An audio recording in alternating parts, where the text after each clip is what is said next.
Hey, what's up, everybody? Welcome to the Wrestling Rundown, episode number 159. I am the host, the dual champion, the undisputed champion.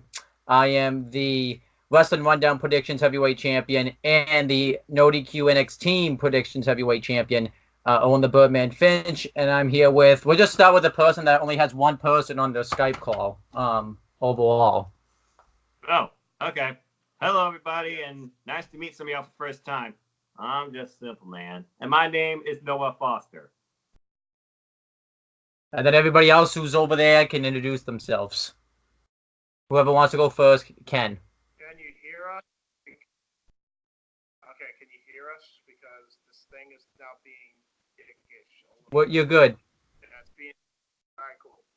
I'm the Archangel, James Hebert. I'm the Lionheart, Mike Nikos.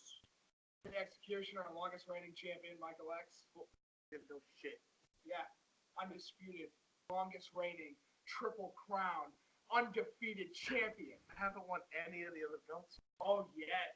Motherfucker. Fuck you. Motherfucker. No. Third rate. Anyway, And I'm the Encyclopedia, Casey Gallagher. I drive people. And That's my new nickname. Go for it. Your name is Chives now. Big jungle. Pepperoni, green peppers, mushrooms, olive chives. Your chives. See what I have to deal with? See what I gotta deal with? Oh, wow. yeah, we see what we have to deal with. Possibly. Anyway. So, And double or nothing. yeah, we're finally doing it. Because how long ago was the show? Like over a month ago, pretty much at this point? Like, Yeah, at least. No, it's been over a month. So if anybody missed it, well, fuck you. Just over a month. Yep, a month and a day. so, yeah. Oh, yeah, a month and a day, yeah. Sorry this review was so delayed, but, you know, when we were going to do the review... Life fucking sucks. Huh? Life fucking sucks. Well, not just that, though, too. You know, I've been busy with going on trips and work and stuff, and, you know, not everybody on the left side of me, I don't know where you guys see it, but on the left side of the call, where all the people are at, have seen the show originally when it happens. We had to wait on that. Thanks a lot, Mike and Casey, because you delayed this review. It didn't delay shit. Coming from Captain, I'm gonna push the date back. You know what I should do? I should push the date back. Yeah, exactly. Wait a second. You know what I should do? Push the date back. He's not wrong, Owen. I don't want to hear it. I had a dream. You don't want to know what it was? Push the date back. Well, Actually, that was my nightmare. Let it be known that I have only one thing to say to all of this. Okay. at least we're finally doing it, though. It's late, but it's better late than never, so... Or just push the date back. Stop it. Just stop it. But yeah, As we are saying. Monday became Wednesday. but yeah, the moment's finally here. We're finally reviewing this show. I think if anyone, Noah's probably the only one publicly that's probably reviewed this show out of all of us. So, you know, at least Noah was the one that was on time doing it. So, but anyhow, let's talk about AEW Double or Nothing, which took place. Yeah, we did. This show, just so we can say that, took place in Paradise, Nevada at the MGM Grand Garden Arena. Now, let's make sure we say this. They sold this show out. And this is important to say because typically wrestling events don't sell out very well in Paradise, Nevada. So the fact that they were able to sell it out here just shows you how hot AEW was. Like, that just is unbelievable. Any quick thoughts about that? Because that's definitely worth talking about. All out as well. Oh, yeah, they sold out for All Out, too. Yeah, but that's in Chicago, though. Anymore, huh? Not anymore. I mean, whether the show was good or not, they weren't going to be just a T-shirt company because they've now had a show. Yeah, let's talk about, you know, said show. Obviously starting with the pre-show, which was known as the buy-in. Now, typically we rant about pre-shows because typically pre-shows are not good unless it's NXT. Well, AEW definitely broke that philosophy because this pre-show was awesome. For the most part. For the most part. Yeah, for the most part, yeah. There were some things that we didn't like, but we'll get into those things. But it was awesome for the most part. For the win. What I liked about this pre-show was at least it actually felt like it was part of the main pay-per-view. What they did was they put it on the pay-per-view channel, and you could also watch it via YouTube. I think Bleacher Report too. I think they had some problems on YouTube though because they've released it on the AEW channel like 3 times on YouTube, and it's shorter the first 2 times, and the whole hour isn't on there until like the third upload. So they clearly had some technical issues. So that sucks. I think on YouTube, but not on pay-per-view. Yeah. But we had the commentary team for the buy-in, and it was Alex Marvez and Excalibur. I think Excalibur was excellent, but Alex Marvez was pretty shit. Oh, God. Yeah, he was not good. Like a fucking hostage. He just sat there and like, Deer in the headlights. what the fuck do I say? Yeah, I think he got like to he didn't even know what the main event was of the show. I don't think half the time. I think he messed it up like 3 times on this show. And he just had no motivation and no feelings behind his commentary, like no passion. So Yeah, exactly. Which isn't his fault. Freaking Tony Khan was like, oh, so I want my friend involved, and he's like, let me just thrust them into commentary. I'm like, dude, you don't just get thrusted into commentary. Take it from me. I will now remind you that.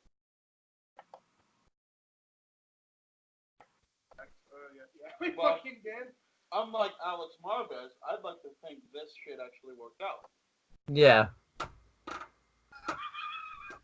Anyhow, Noah, your thoughts on No, he looked like a wet sponge in a fucking.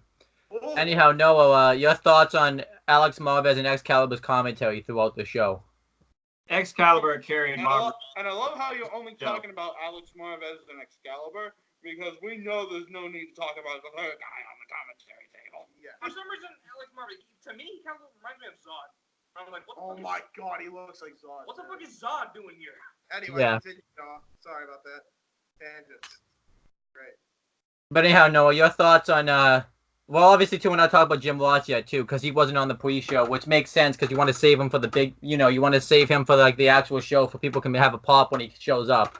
But anyhow, Noah, your thoughts on at least Alex Marvez and Alex Calibur's commentary work. Excalibur, he was good as always. He did very well at All In. Alex gonna take some getting used to. He's very green in my opinion, so I'm not gonna like just barely judge him at this point. It was their first show, but Excalibur definitely helped carry him. Yeah, Yes. He's definitely green. It's not. Again, not everybody can be a Casey, so like, it's just like this guy looked like a deer in the headlights. He looked like he was just kind of sitting there, didn't know what to do. Kind of was confused. Yeah. Sad So- sight to see, and for us wrestling fans, it was a sad sight to hear. Wait, I'm sorry. It was a sad sound to hear. Yes. Yeah. Alex Marvez, excuse me, closest I can equate it to was Bubba Ray Dudley at the glass table the day everybody found out that Todd Gordon was an inside mole for EC. Yeah. Just, I don't know why I'm at this table. I don't know what the fuck I'm doing here. Yeah, exactly. Why am I here? Yep. Yep. Marvez for you. But now let's get to the matches on the set pre-show. Starting first with the Casino Battle Royal, because we do things chronologically here. And I really like this concept. I thought it was really cool. It was something different they've never done before. It was basically kind of a Battle Royal combined with a Royal Rumble. Pretty much how this worked was, since it's in Vegas, they kind of, use the casino format because a lot of people like to go to casinos and gamble when you go to Vegas. So basically, you drew cards and if you got and based on the suit that you got, it would depend on when you came out, when it was drawn. And every 3 minutes, your suit will come out. Five superstars started in the ring, and then after each suit, people come out. But if you got the Joker code, you're locked out because you got to kind of come in when everybody else was already worn out and stuff like that. So Guy in the entire match, essentially. And yeah, if I remember correctly, that was. Wait, no, it wasn't him. It was him. Was it? yeah. But we'll get it. But we'll get into that. You mean the guy that wasn't even an official entrant? Yes. But yeah, let's talk about this match. The first entrant was the Clubs. Also, too, we should mention Justin Roberts was back win announcing again. I haven't heard him win announce in a long time. I thought he was absolutely awesome here. The fact that WWE got rid of him was a crying shame because this definitely showed it here. He was excellent on win announcing. He actually got better after he That's another thing. We're not gonna kowtow to bullies. Yeah. But yeah, Noah, your thought on here with Justin Roberts again on commentary? Justin Roberts, again, it gives guys a chance that did not have the proper respect or chance in WWE. Once again, falling back to the idea of you can create something out of what Vince found as nothing. I thought he was very well here. Yep. So He's gotten so much better. Yep. Yeah. So let's talk about the Battle Royal now match point by point. So the Clubs started the match. The Clubs were Dustin Thomas, Maxwell Jacob Freeman, or MJF for short, Sonny Days, Brandon Cutler, and Michael Nakazawa. Okay. I will start by saying there's a huge contradict of interest here because I get what they were trying to do, but at the same time it contradicted what they were saying, which was, and it's not a knock, I'm not saying I didn't find some things about it entertaining, but you were telling me that this is a sports-oriented product, that you were going to have this ranking system and all this, right? The only gripe I have with this, how the fuck am I supposed to believe that a legless guy, and God bless the guy, he has more guts than I do, but why the fuck is he in the ring? Dude, that was my favorite. Okay. That was my favorite All Alright, match night. That was my favorite new match night. Kick the cripple match. That's all they fucking did to him was kick him around. aside from that, I kind of want to congratulate the guy for his service and what he's done because I respect veterans, I agree. but I it was agree. a That's kick what the cripple match. it doesn't matter if he was a cripple. He was a fighter. Even before he lost his leg, he was a fighter. He was a fighter, and now he was getting kicked around. But he still tried. Here's the only thing I'll say. And I give him respect for that. I give him respect too. As I said, he has way more guts than me. My point is, it's not believable. Like, if you're watching an NBA game, right, which is what the NBA is on TNT. Think about it. WWE wouldn't allow people like the Yeah, they WWE did. win. Brock Lesnar fought a one-legged man. Back out. Oh, true. My point is, I'm pretty sure he's still wrestling to this day. I'm not saying that people can't do it, but there are certain exceptions. Like, if you saw NBA, do you think they'd let him play in the NBA or the NHL? They probably won't, and I get that's the beauty of pro wrestling. I'm not disagreeing with that at all. I'm just saying it's a conflict of interest when you're telling us you're trying to deliver a realism, and then you completely go the complete opposite direction first matching. That's the only issue I have with it. Again, God bless the guy. Thank you for your service. Again, guy's got way more guts than me, way more athletic than me with like 2 legs. But you need only look at this. Yeah, exactly. But this Yeah, guy but needs it's still the to fact. be. It was still the fact that the match up to the point. Yeah, it was kind That's of weird. all they fucking did was kick him around, man. Although it got MJF great heat. That much I'll give. It gave him good heat. And I got If you threw a kid in there and he whipped a kid into the crowd, it would still give him good heat. Oh, we'll get to and that. I got something to say about MJF as the show goes on. Yep. Continue. Sorry. But yeah, I mean, I didn't really have much of an issue with it. I like that it gives everybody opportunities because we always ask for these types of people to get opportunities. So I really didn't have much of an issue with it. Because AEW also talked about how it was gonna be for everybody. So I like the fact that he gave him the opportunity. So Let me just point out another contradiction which you yourself created. Not even necessarily out of intent, but you just created another contradiction in AEW. Our product is meant to be accessible by everyone. First pay-per-view is rated TVMA. Yeah, true. Not that it's a bad thing. Not at all. I enjoyed it. Not at all. But it is a contradiction. It's not for everybody because kids can't watch it. Especially Or shouldn't watch it. because then they'll see Dustin Rhodes bleed and then they'll cry and then they'll be like, "Why is he bleeding, Dad?" Did you play Grand Theft Auto as a kid? Not until I was about 17. well, there you go. I played with San Andreas. Anyway, continue. Sorry. So the match started off. Immediately, MJF just goes right after Dustin Thomas because he found him to be the easiest opponent to attack. He's a genius as far as having the right state of mind, and with that being, he knows that will get him heat. He already knows he's going to be a big heel. Yeah. That's the one good thing about Dustin Thomas is that it got him mega over. Yeah. Mega over.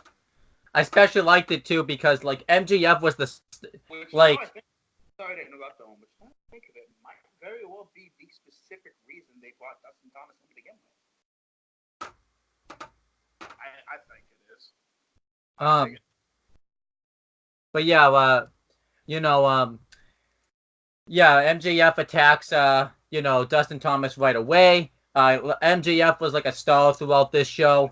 He probably was like the highlight, not like the best superstar throughout this show. Like he was great. They have to put the world title on this guy because he's got At some point down the line, absolutely. And then Michael Nakazawa and Brandon Cutler. Let me make sure I got that name right because Brandon Cutler. Gets upset about this and he goes after MJF. To which MJF immediately cuts him off, and then Sunny Days is locking up with Michael Nakazawa, and Michael Nakazawa pours baby oil all over himself, which I like this spot because it's a smart thing. Because obviously it makes you really slippery, and wrestlers can't, put holds on you because everyone knows baby oil was slippery, so you're gonna easily slip out of it. So I actually like that. And I thought, it was a nice comedy spot to have in set match.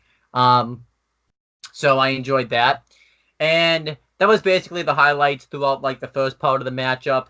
Then the diamonds got drawn. And the diamond entrants were Isaiah Cassidy, Jimmy Havoc, Joey Janela, Brian Pillman Jr., Sean Spears. But first, everybody else but Sean Spears comes out, and Joey Janela and Jungle Boy, get into a fight, and Jungle Boy just takes him out with a super kick, which I thought was cool. And Jimmy Havoc and actually, no, it wasn't Jimmy Havoc. It was Brian Pillman Jr. that did that. Jimmy Havoc and Isaiah Cassidy hit a double suplex on the floor onto Joey Janela, and everybody's laid out. And then that's when they bring out Sean Spears, which I thought was perfect because they knew he was going to get a big pop, and he couldn't just be clumped in with a bunch of superstars. Him coming out, he got a mega pop when he came out. 10 chants all over the place. And Sean Spears gets into the ring. He immediately gets, throat thrusted by MJF. He does the Chen chant right in his face, flips him off, and he goes off the ropes. And then Sean Spears hits a fireman's carry neck breaker, does the 10 chant in MJF's face, flips him off, which I thought was awesome. And I guess have a match, please. Huh? Those two need to have a match, please. Yeah, absolutely. And fight for the fallen. Yes. And I guess he can still use the 10 gimmick because I guess he's trademarked it because he was doing the 10 chant, and I guess he can do that. And I guess they're gonna get around it even more because he did chops to like a lot of people, like he was setting up the 10 chain. He did one, and then he did another chop. He did two, so that's gonna be how they get around that. So that's what I like about AEW. They're showing all the loopholes of how they're gonna get around all this stuff because we'll get into that later on in the show. And then eventually, just ECW confirmed. Yes. They, no, because they find the loopholes for days. Yes. yeah. Then Joey Janela sets it. No, let's not, please.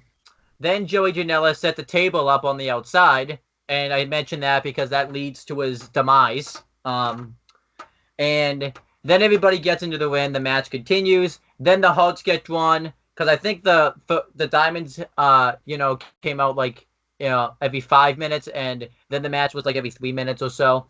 And the Hulks were Billy Gunn, Glacier, Jungle Boy, Mark Quinn, and Ace Romero. Mark Quinn gets on a wall. Big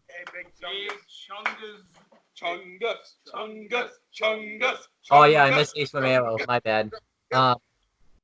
And at this point, we had an elimination.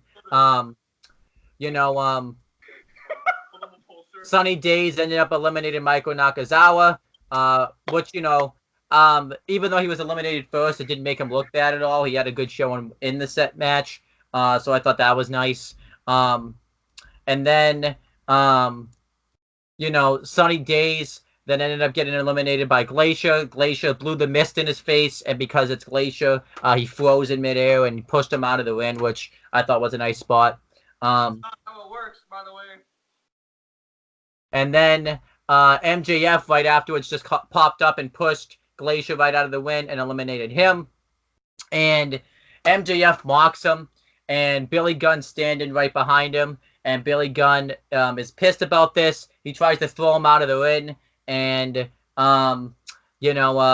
eliminate MJF, but he fails. And then eventually, the tag team works together. I believe it was Isaiah Cassidy and Brian Pillman Jr. And they hit like a really cool like flapjack into a cut, like Hurricanrana into a cutter, which I thought was awesome.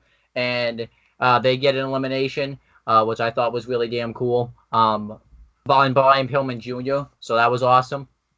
And then the Spades come in. It's Luchasaurus, Markio Stunt, Sonny Kiss. It's Marco Stunt. Oh, okay. Tommy Dreamer, and Orange Cassidy. But Orange Cassidy doesn't come out right away. We'll get into why later on in the match. Cassidy is the greatest wrestler I have ever seen. Bullshit. He will be the face of AEW. Facts. We'll get into that. I have one thing to say with Marco Stunt. Who the fuck keeps letting this child who keeps breaking his bones in the fucking ring? Why? Stop doing it.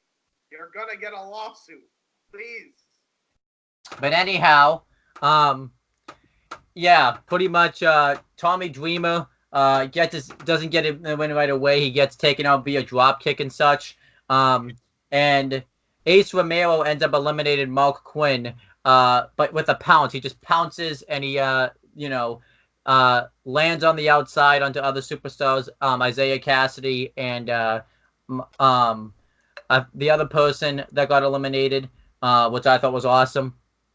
And then eventually Jungle Boy eliminates Ace Romero via drop kick on the outside, after he had been put in the sleeper hold for a long amount of time. No, Chungus! Oh, Chungus! Yeah. And then Tommy Dreamer brings out the weapons, and he hits a ton of superstars with them, which I absolutely loved, because it's typical Tommy Dreamer fashion, and it got a nice pop. And he ends up, eventually hitting Jimmy Havoc, and Jimmy Havoc no-sows these weapons. He hit him with, a trash can, and he hit the other superstars with, the trash can lid. And then eventually he just hits a wicked cutter right onto Jimmy Havoc, which was awesome. The Ace Crusher, not the RKO. Yeah. The Ace crusher. And About that. then earlier in the match too, Joey Janela lit up a cigarette, and Jimmy Havoc like took it out of his hand and burnt him with the cigarette, and he wrestled like for a few minutes with the cigarette on his forehead, which was awesome. So I really enjoyed that part of the match. And then continue with the eliminations. Luchasaurus went on a rampage in this match. He was probably If it wasn't gonna be Big Chungus, it had to be Luchasaurus. AEW's version of Reptile from Mortal Kombat. He's fucking great. yeah. Oh, love him. I don't know why Reptile's not in Mortal Kombat 11. Exactly. But yeah, he eliminated Isaiah Cassidy with a wicked spinning cyclone kick, which was awesome. He had eliminated Joey Janela by slamming him through the table, which, like I said, it ended up biting Joey Janela in the ass, putting that table out because it, he ended up going through it. Who brought it out? Joey Janela. Oh, I didn't even know that. I honestly thought they just had a table randomly placed. No, Joey Janela brought it out. The cameras must have not caught that long enough or something. No, they did. It happens very discreetly in the match. You just have to watch the match a few times to really pick up on it. And Tommy Dreamer then gets onto a wall. He eliminates a ton of superstars. He eliminates Sonny Kiss when Sonny Kiss does the motorboat in the corner, which ended up being the demise of Sonny Kiss, which was very well deserved because the motorboat's really stupid. It's just him doing the head scissors, shaking his ass in his face, and then bouncing his head off his ass several times. So, You're fucking gay. Wrestle Yeah. serious, please. And then we had the worst part of the match. Orange Cassidy gets into the ring. And no, he was not the Joker in this match. He just showed up out of nowhere. And No, I get the joke. He was the most destructive wrestler in AEW. He destroyed Tommy Dreamer. Yeah, You cannot tell me he's not badass. he's great. Tommy Dreamer.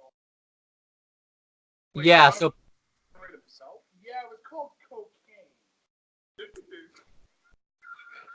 yeah, so pretty much, you guys just kind of broke down the joke I was gonna say. And then Tommy Dreamer just eliminates him. So there you go. Asshole for doing that. He had no right. And then then eventually, it was just not good. I hated that spot so much. It's making me lose my train of thought. So then, yeah, Dustin Thomas and Sean Spears work together against Joey Janela, and Joey Janela gets hit with a 619 by Dustin Thomas, and then a springboard 450, and Sean Spears then gets eliminated by Dustin Thomas because it's every man for himself. But Sean Spears was kind of upset about this because he went out of his way to help this guy. But Dustin Thomas is like, "Well, sorry, dude, I got to win the match." And then eventually, Brandon Curtis comes up out of nowhere and eliminates, Brandon Cutler, not Curtis. That's our guy. Oh, I thought he said Brandon. Now, as awesome as it would be to see Brandon Curtis in AEW, I don't think that's going to be happening. Yeah, right. No. So, yeah, it was Brandon Cutler. He eliminates Dustin Thomas, and then MJF eliminates Brandon Cutler right after that. And then eventually it comes down to the final five. It's Jimmy Havoc, Tommy Dreamer, Luchasaurus, MJF, and I forgot to mention the Joker that came in. Adam Page. Adam Page. Yeah, he was the Joker, which made sense because he didn't have a match on this show, so it made sense to put him in here. I thought it was a nice surprise. I really like his theme song; really fits him really well. And Yeah, it's down to the final 6. Tommy Dreamer gets eliminated by Jimmy Havoc when he does the staple gun right to the crotch, and then he does a staple gun right into the head, and he eliminates Tommy Dreamer. I thought that was a really cool elimination, and was really brutal. And then eventually, Jungle Boy gets on Luchasaurus's shoulders, and he kicks, um, you know, um, Jimmy Havoc. He takes the staple gun out of his hand while he's got him on his shoulders, and Jungle Boy counters this and hits like a Hurricanrana and such. But then eventually, Jungle Boy gets eliminated brutally by Luchasaurus, which was awesome. And then it's down to the final 4. MJF, who, by the way, at this point had been in the match since the beginning. I thought that was pretty cool. Adam Page, Jimmy Havoc, and Luchasaurus. And everybody just goes right after MJF, which I thought was a nice spot in the match, which eventually he just ends up rolling out of the ring because he doesn't want to deal with this shit. I wouldn't want to either. This shit I'm out. Yeah. So then eventually Luchasaurus eliminates Jimmy Havoc, and then it's down to Adam Page and Luchasaurus. Adam Page hits his finisher, which he I forget the name of it, but it's like a reverse muscle buster, pretty much. It's pretty damn cool. It's a weird thing, but it's a move, and there you go. Yeah. It's like a reverse muscle buster, except he plant into a tombstone. It's Frankie Kazarian. A reverse vertebraker. There we go. Yeah. It's Frankie Kazarian's old finisher that he used to do in Impact. When he was in the X division. And he eliminates Luchasaurus, and he thinks he's won, but MJF, tries to pull a fast one, and cowardly eliminate Adam Page, but Adam Page is able to hold on, and his leg was all taped up too from the match with Pac. And Adam Page hits the springboard, rolling clothesline, and eliminates MJF.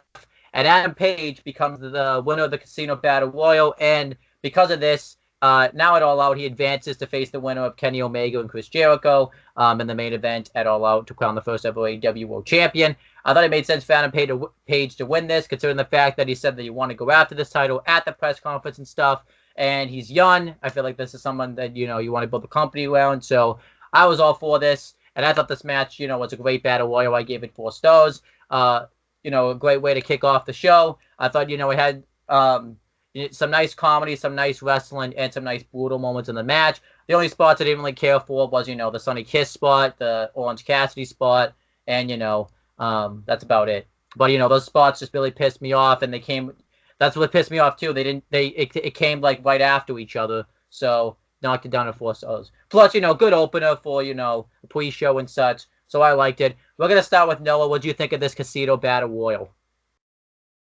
It was a little different based on the rules. It felt confusing at first, but then when people clashed with each other, you got a lot of classic spots, Glacier Throw in the Mist. You had Tommy Dreamer being extreme, of course, with a definitive extreme himself, Jimmy Havoc, and then Joey Janela, a guy with no care for his body whatsoever, going headfirst through a table. And in the end, the right person won. Adam Page, the Joker. Did not expect that, but since Pac dropped out, I kind of should have.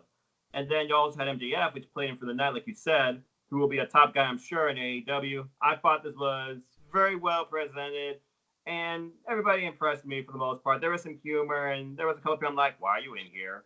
Orange Cassidy, I'm still confused about and questioning. Is he going to be more dealing with AEW? I don't know. That was the most lackluster wrestler I've ever seen in my life.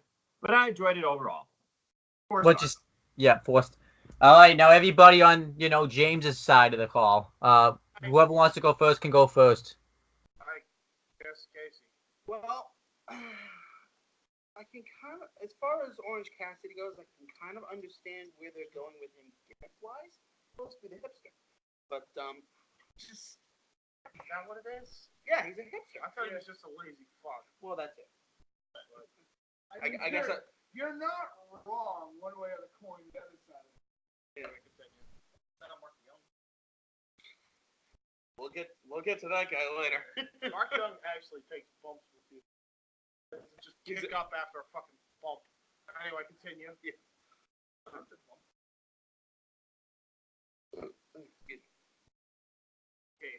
times are you gonna burp on stream, man? As many as it takes to get through this damn thing. All right, continue.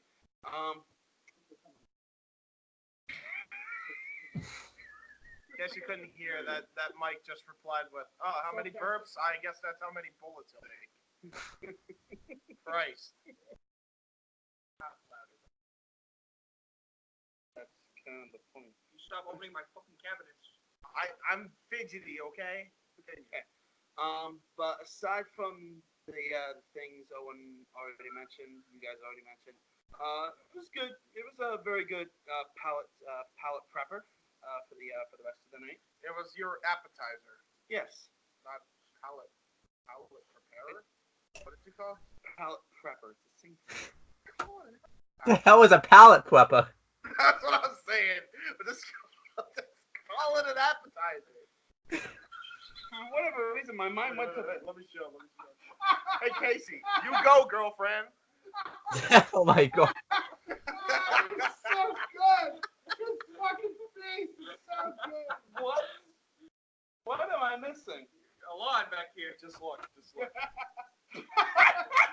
fucking face. Anyway, Go, girlfriend. what do you rate it at? How many big Chungus ratings do you rate it I'll out? give it like 6 out of 7 chunkuses. Out of 5 star, or out of 5 big Chunguses, how many Chunguses? I rate it big out of Chungus. Wait, what? They got an extra thing. I think he's Very Ace good. Romero. Yes, that's a pretty damn good. Okay, so, I'll just say 4 Chunguses out of 5. Okay. I guess that's for both of us. What about you? 4.6 chungas out of 5 chungas. No, you gotta go. You gotta go 4.5. You can't just go 4.6. Why? That's close. 4.5. Okay. What about Mike? What is he? How many chunguses is he giving it? Wait, we actually had someone who really did not like it. Go. I thought it was a good match, man. Just got full halfway through. Yeah, because all you want to watch was the cripple getting beaten. No, I did not want to sit there and watch the United States Marine get his ass kicked across the ring. That's not why I watched it. I just got bored because the Battle Royale is always going to be a boring thing. Why the Royal Rumble people go ass. So when's the like predictable. Yeah, right. Fuck it. Well, I mean, it was pretty unpredictable that they had a freaking legless guy in the damn thing. Yeah, that threw me off. Shit, I could throw a child in the ring and it's fucking unpredictable. Oh, you'll throw Marco Stunt in there? Yes, I'll throw kids in the ring. I'll throw all the children. Jungle Boy was a surprise for me, but Well, Where was Jungle- his shoes? All right, Jungle. I will. He's Jungle Boy. Okay, but I will And by say. the way, Luke Perry's son, by the way. God rest his soul. But I will say this: Big chunk of- him and let's say Reptile, the source. I think they will make a good, not bad, but good. Good Tag, team. yeah, Good good team. tag team. Yeah. Fair enough. I mean, maybe not successful, but it's good. I mean, they have a funny quirk, but So how many big chunguses do you rate it out of 5? I have to give it like when I watched it all through, halfway through, I just kind of became. That's the problem with the Battle Royale. It's really numbing. Yeah. It's like a one-on-one encounter where you're expecting something new, not because the athletes are trying to. You could feel like a lot of the events that were supposed to happen were falling in place, and instead of a more natural progression. That's why I have to give it like a 2.5. is there something you want to change in the Battle Royale, or just get rid of the Battle Royale? I don't see this. I would have preferred a gauntlet before. I would have preferred a 6-man gauntlet. In fairness, it was different for us to do the gauntlet the way we did it. No, I'm not. I'm They saying couldn't have done the gauntlet because how often, Owen, did they like abuse the gauntlet on you and I should say not just you, but you and Noah. Like you guys have seen SmackDown and Raw every week. How often have they abused? They've abused the shit out of that. You know. Okay. Yeah.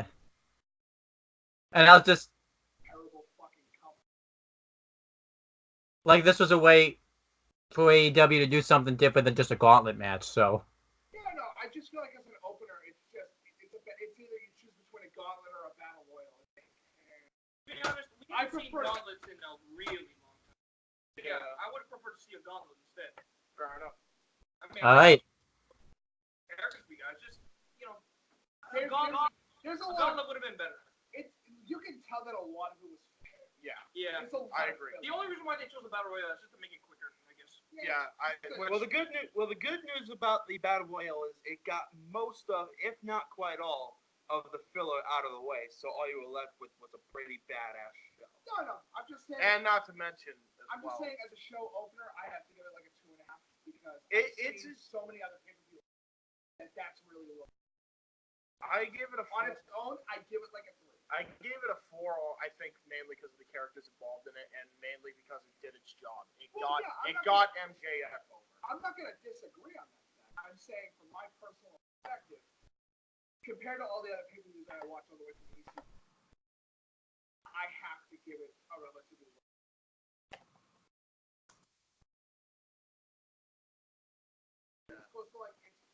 It's an average match. It's average. Fair enough. It's definitely. All right. There you go. All right. So then next, they cut backstage, and Oh God. Audrey A interviews 52-year-old Bailey. That's all I'm gonna say. Kylie Ray. Yeah. It's Bo Dallas version 2 Electric Boogaloo. Yeah. The sex changer of Bo Dallas. And she asks her how she feels about being a part of the first ever women's division match in AEW, and she talks about how she's really happy to be here, and she's really looking forward to tearing the house down with all these women wrestlers. And then everyone is shitting on the character, even we just kind of did now. But I will say it's not necessarily a bad character, but go heel. That smile, you can get a lot of heat with that smile. I'm serious. yeah. I'm Smiley Kylie Ray, their whole gimmick.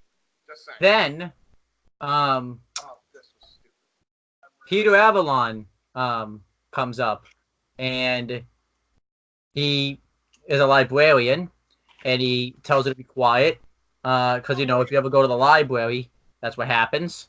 And then Levy Bates comes up, and she says she's the librarian, and they both tell each other to shush, and Kylie Ray's about to say. Here's the reenactment for you, just so we can get this over with.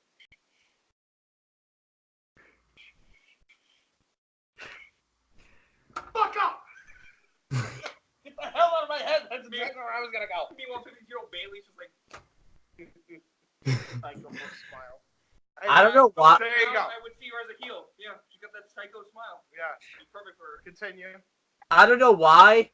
I like this a lot because the librarian is something new we haven't seen, and it's gonna get heat because if you ever go to the library, everybody hates it when the librarian tells them to be quiet. So I actually think this is very relatable, Yeah. and I like this. So You know they're gonna be together, right? Like that's what they're doing. They're doing a whole angle just so they can bone. yeah, I would imagine so. Yeah. I guess they'll be shing in bed. If you know what I mean. Yes. Quietest sex ever. Anytime they scream in sex, they just go shh. One queef and it's over.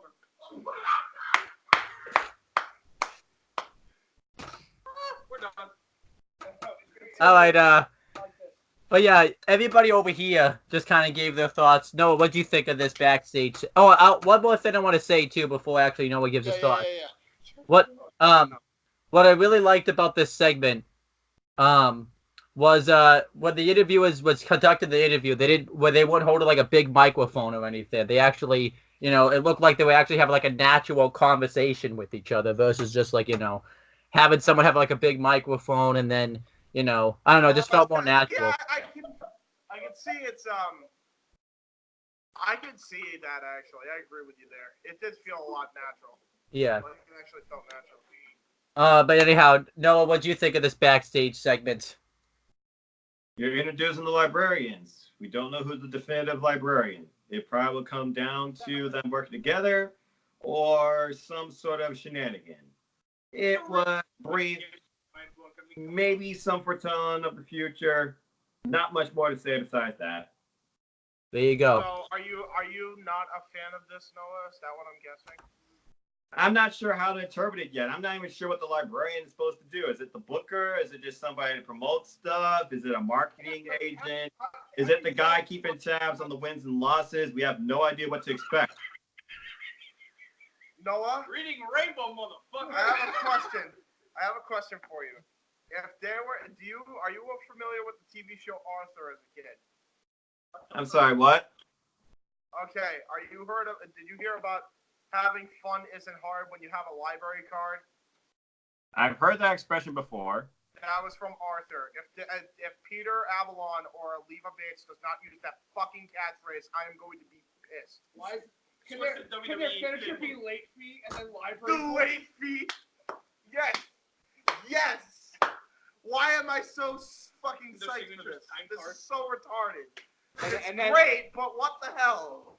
And then they both share a submission called the waiting list. Oh my god. Their signature's time card. Somebody seems to be fucking me. Okay. All right. Are we Then giving next. thumbs up, thumbs down on this segment? I'm giving it a thumb. We don't do that here. We don't do that here. It's not up. There's not work cultural ups and downs. We don't do. We just say whether we liked it or we didn't like it. Fuck those. Oh yeah. Are we doing grading? I thought we did grading for like segments like that. All right, sure. We'll do fine. Up. It gets a thumbs up for me. All right. For me, thumbs up. All right, about for Casey, thumbs up or thumbs down? I'm kind of in the middle because I don't really Okay. remember this segment very well. What about Mike Nico's? Ooh, 2 thumbs down. I really didn't like it that much. I mean, the librarians kind of ruined it for me, and 50-year-old Bailey is just kind of creepy. I felt uncomfortable. I felt like you were back in felt fucking. uncomfortable. No, you felt like you were back in fucking school. The 50-year-old, really attractive woman comes out of nowhere going, "Hey, you get this goddamn home," and the librarians won't shut the fuck up. Yeah, overall, not really Okay. a good time. What about Noah? You giving it a thumbs up or a thumbs down? Thank Thumbs you. up. It gives George out. To be honest. What about you, Noah? More Thumbs up. Thumbs up. I gave it I in under normal circumstances probably be like thumbs in the middle, but I gave it like slightly pointing up because I think it was just dumb and dumb speaks to me. So there you go. Oh, your stand, retardation. Most powerful stand of them all. Chocolate milk. Still be with you. Chocolate milk. No, I want to shoot you guys. No, I want to see that as a fucking stand. Oh yeah? Sorry. Oh yeah? Sorry, we Guess just had what? a nerd guess. I got it. There's a retard. Oh no. It just showed Donald Trump in the background of bullshit. And yes, this is the JoJo reference. All right, then we had. Everyone calm down now. I'm sorry. I'm trying to control them. If you can tell, they're like wild animals, man. Yeah. Coming from the guy that eats while driving down. Fuck off. Hey, no one ever needed to. Anyway, continue. All right, then we had the next match. It was Sammy Guevara versus Kip Sabian. Now, it's an unwritten rule here. Technically, this was a cruiserweight match. Noah gets to talk about all cruiserweight matches that ever exist when we review shows when he's on. So, Noah, you want to talk about this match? I mean, it was a great little 10-minute opener to two athletes that most people probably never heard of that also promoted their partner AAA. Sammy Guevara pleasantly surprised me, but Kip Sabian, he wowed me. I was very impressed with the in-ring athleticism he brought, one with the 450 splash combination to the cover. And overall, I got wrong, but I can't be disappointed with what I saw. This was my favorite thing of the buy-in. Good match. Agreed. I thought this match, was great. I did not expect what they had.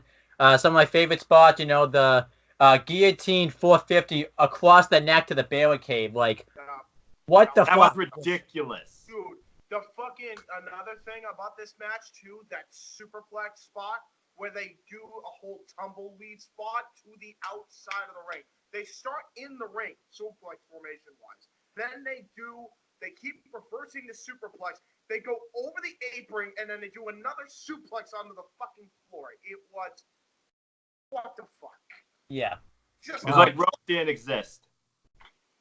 How does this, like, you never thought it'd be a thin, and you're like, how is this a thin? Like, hey, 205 Live, you might have some competition if they ever start a cruiserweight division. Just saying. Indeed. yeah.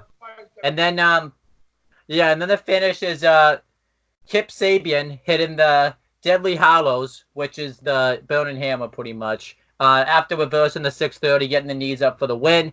I was very surprised Kip Sabian won, but I really wasn't mad at it because they had like such a competitive match. No one really lost here, even though technically Kip Sabian did win because he pinned the shoulders of the man. I mean, figuratively, nobody lost here because they both just tore the yeah. They looked awesome in that match. That was Damn, I fun. really wish Jo had come out at this point because he really added a lot to this match too. Like they should have brought out Jo here. Like, Agreed. and then as for my star rating, I'm gonna give it 4.25. I thought it was a hell of a match. And it really delivered. They just both went out there and had a hell of a match, and I enjoyed it. Perfect, and it was the first one-on-one match in the AEW brand ever too. So that could be a trivia question someday if anyone ever asks it. What about you, Noah? What do you rate this match? I mean, you pretty much hit the nail on the head there. I mean, it's not going to be like one of those things you're like, my gosh, one of the best matches of the year. But this was AEW's first singles match, and both these two men delivered. No title was on the line. Not really a huge story was put into it. It was just two men being showcased, things to expect from both AAA and AEW going forward. Definitely 4.25 for me. Okay, now everybody on James's call, do you star what I don't what are you calling it? Not star ratings, but Big Chungus ratings. big chungus ratings. Yes. Yes. We give it 4.5 big chunguses out of 5. Okay. Normally I'd probably be with you, Owen, with 4.5 or 4.25, but I saw so many things that I've never seen before in such a short amount of time that I had to go up a quarter. Like this, that was just that good. I had to get as close to the dollar. Well, hey, you guys remember that match? You don't remember? My memory after the Battle Royal completely cuts out until a certain point, and you all know exactly what fucking point I come back. Yeah, right. Well, yeah, but you saw the rest. I saw the rest of it. Doesn't mean I remember shit. All right. Well, I mean, at least he won't give it. What about you? WCW Cruiserweight. So that's a good thing. Good thing. WCW Cruiserweight matches well. How many big chungus? Four big chunguses for Mike. is that it? Just 4? Yeah, I have to also agree that 4.5. What I really like from these wrestlers is how much they defy gravity, like how much they can pull over the top moves, over aprons, top rope, over barricades. I just like that. I really like fighters that really try so hard. Yes. It's when it's constantly in motion. Yes. And you're still able to follow what's happening. Yep. Exactly. I'm just a sucker. I just really like that. Yeah. I'm not a huge fan of the standard just moving around the ring. Well, okay. A standard one-on-one is usually big hosses. That's fine. Sometimes you're gonna expect the outcome. When you're a fucking cruiserweight, it's expected to bounce around the ring. Yeah, and I just like it. They just bounce around. It really you not can't keep up with it. That's It's fun. That's a stereotype. That's not true. Yeah. Just because they're a cruiserweight does not mean you get a bunch of flipping and bouncing around. No, but I mean, it's expected when you hear the word cruiserweight. Well, if you're expecting it, then you don't know enough about cruiserweights because it's not about aerial offense, high flying. There's a lot of brawling. There's technical. There's more to it. There's been mat-based matches with cruiserweights that involve no flips and dives at all. Case in point, Brian Kendrick, Drew Gulak. But continue. True. I was about to say Chris too. Benoit, Dean Malenko, Eddie they Guerrero. They did more. I think they were like well-rounded. Yeah, I'm saying when you're thinking of like a cruiserweight match, the actual cruiserweight style match, you're expecting something with. You're expecting Rey Mysterio versus Ultimo Dragon. Yeah, basically. Not Malenko versus Eddie Guerrero. You're also you can expect that too. No, you can't. I'm just Here's my point. If you can have everything go at a fast pace, even wrestles, you do it correctly. Yes. And I think these guys could have done any style correctly. They could have mixed 5 different fucking styles, and this match still would have been fun. Except for Big House, yeah. Yeah, Big House cruiserweight. But these guys were. It's like if this is what possible cruiserweight division could lead to, I'm gonna be all for it. Yeah, that's what I want. I want my WCW.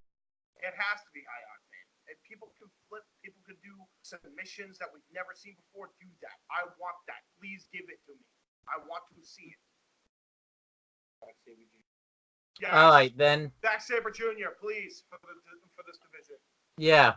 All right, then next, it shows JR backstage coming to the ring to do commentary. Everybody pop for JR because it had been so long since we've seen him. I don't think we've seen him, like, you know, at a wrestling show since, probably, WrestleMania 34. I think it's been a while. What was it? 33. No, he was at 34. He commented, Andre the Giant Battle Royal. Did he? Right. Oh, yeah, you're right. I forgot. That match was pointless. No wonder I forgot. He commentated that pile of shit? Yeah, he did. With Byron and Jerry. Oh, man. Yeah, you know, good old-fashioned JR was called. Fucking pre-show? Are you kidding me? Dude, Vince is still salty over that fucking. Oh, fuck. But hey, at least we get to see JR again. And Yay! I'm in a better company. A better company, and he's sure as hell happy to be in it. Yeah. I applaud to that guy. Since even with the cruiserweight, classic JR was kind of slowly showing. Glowing. And Definitely, he was definitely glowing by the end of the show. That's for sure. Feeling cute might leave WWE for AEW. I don't know. I don't know. And then it cuts into like a being the Elite cold open, where you see Cody and Brandy Rhodes arrive in the limousine with their dog. I believe their name. I forget the name. I believe it's like Francis or something. The dog's name is Fuck the Revival. That would be funny. And then you see, I believe it's it's Matt Jackson backstage, and he runs into Michael Nakazawa, and he says, "What's your name?" And he says, "Michael Nakazawa." He's like, "Hey, I'm Nick. What's your name?" "My name's Michael." "Ah, nice to meet you, Michael." Puts his hand on his shoulder. "Michael." Walks away. I wish he had more baby oil. Yeah, exactly. And he went like this. He went like this.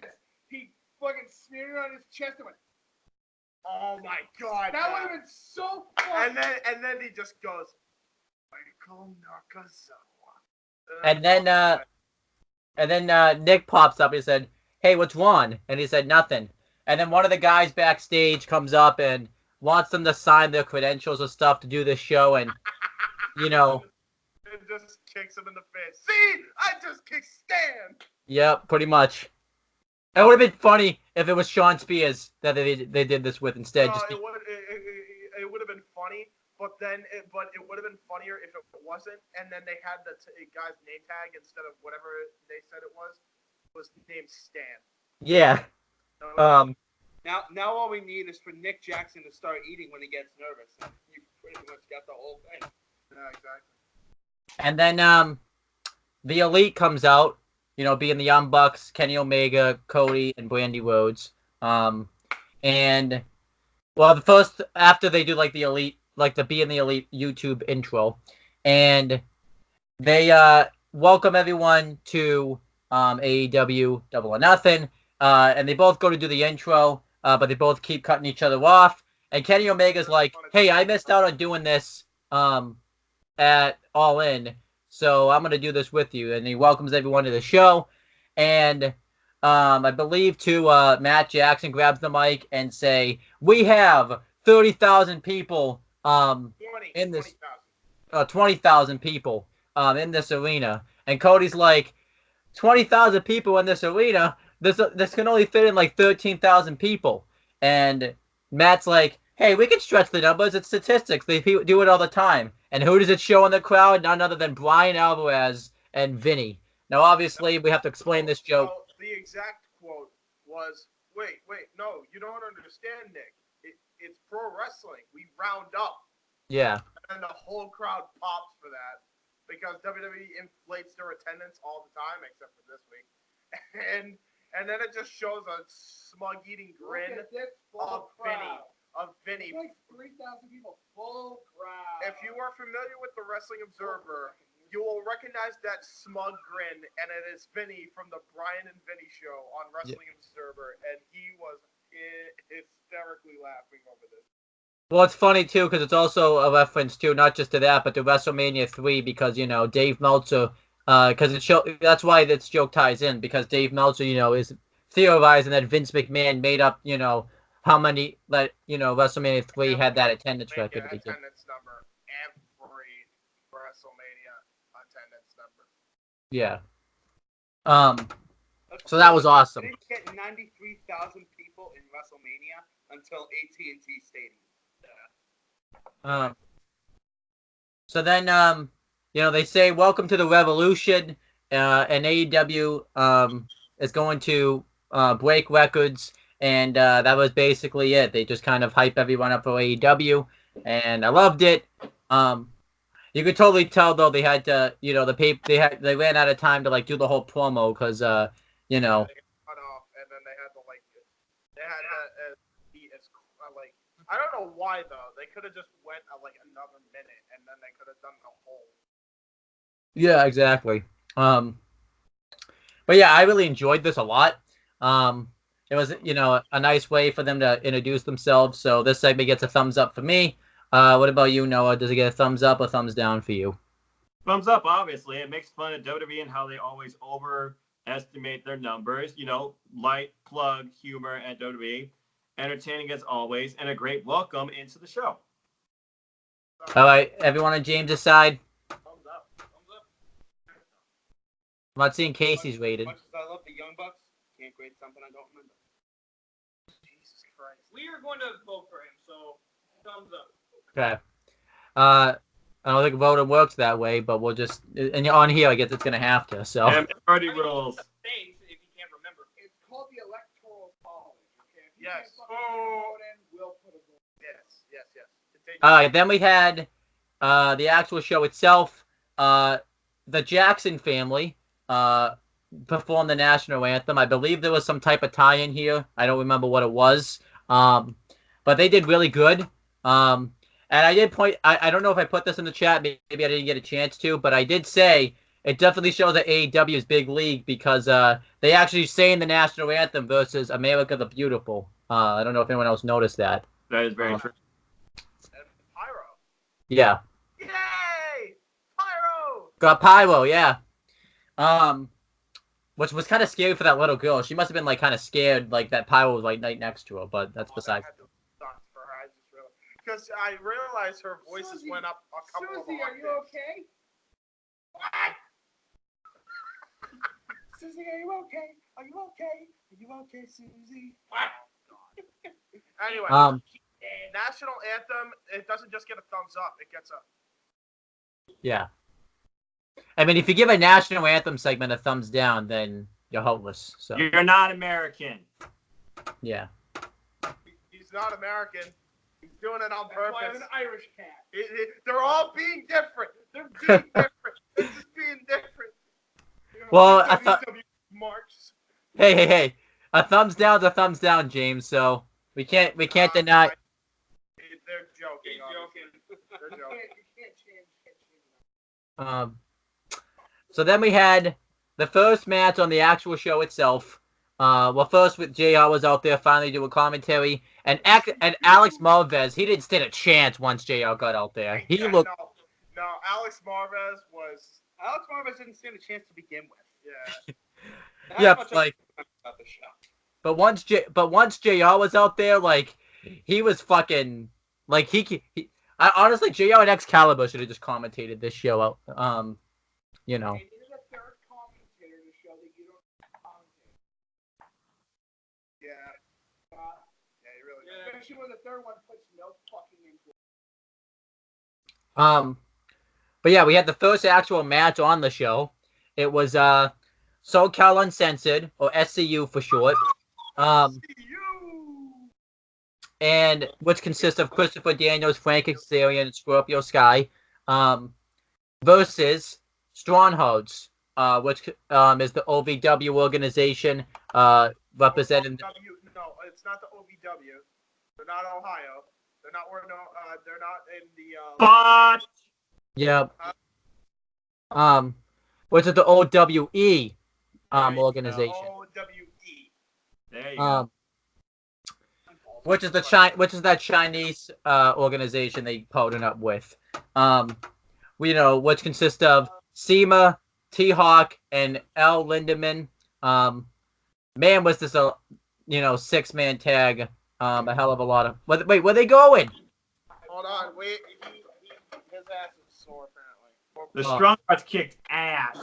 That Yeah. was an incredible match. There we go. We're all set. Yeah, this match was absolutely incredible. Very, very good opening match. Christopher Daniels and SEMA start off the match, which makes sense because they're kind of like the two leaders of each team. Veterans too. Veterans. The two veterans, and they start chain grappling each other. But obviously, not one can't get the advantage over the other. So Christopher Daniels tags out, and SEMA stays in, and eventually T-Hawk comes in, and Frankie Kazarian and T-Hawk go at it for a bit, and then Scorpio Sky gets tagged in, and Lindemann gets tagged in, and they go at it for a bit. But basically, too, Strong Hearts kick the ass of SoCal Uncensored throughout the beginning portion of this matchup. Basically, they out-wrestle them any point they get, which was pretty goddamn awesome. Forgot to mention, too, all tag matches, whether it's 6-man, traditional 2-on-2 tag matches, I'm assuming 8-man, 10-man, any tag matches, instead of, a 5 count to get out of the win, it's now a 10 count, which I actually think is something different for AEW to do. I actually like it. It actually adds something to the tag matches. It makes them a little bit better. So I actually like that. It's a way for AEW to be different. We like different, so there you go. And I actually, like I said, I think, it added something to the tag matches. It made them more fast-paced, so I liked it. But yeah, they get the heat on Christopher Daniels for a long time, which I thought was pretty cool. They really dominate him, and then eventually Frankie Kazarian gets the hot tag. No, it was Scorpio Sky first that got the hot tag, and he went off on Strong Hearts. He had a really cool flip dive on the outside. Obviously, you can't go wrong with that. I love that. Christopher Daniels hit a torpe suicida on the outside himself, right through the turnbuckle. I believe onto T-Hawk. But I don't really remember honestly exactly who was on. We'll just record. Scorpio Sky didn't just do any flip dive. He did a freaking leaping flip dive. He went airborne, bro. Yes, he did. They did Frankie Kazarian and Christopher Daniels did a really cool electric chair bulldog combination. Really like that. I really like their double knees that they hit in the corner. The double STOs, I obviously really like that.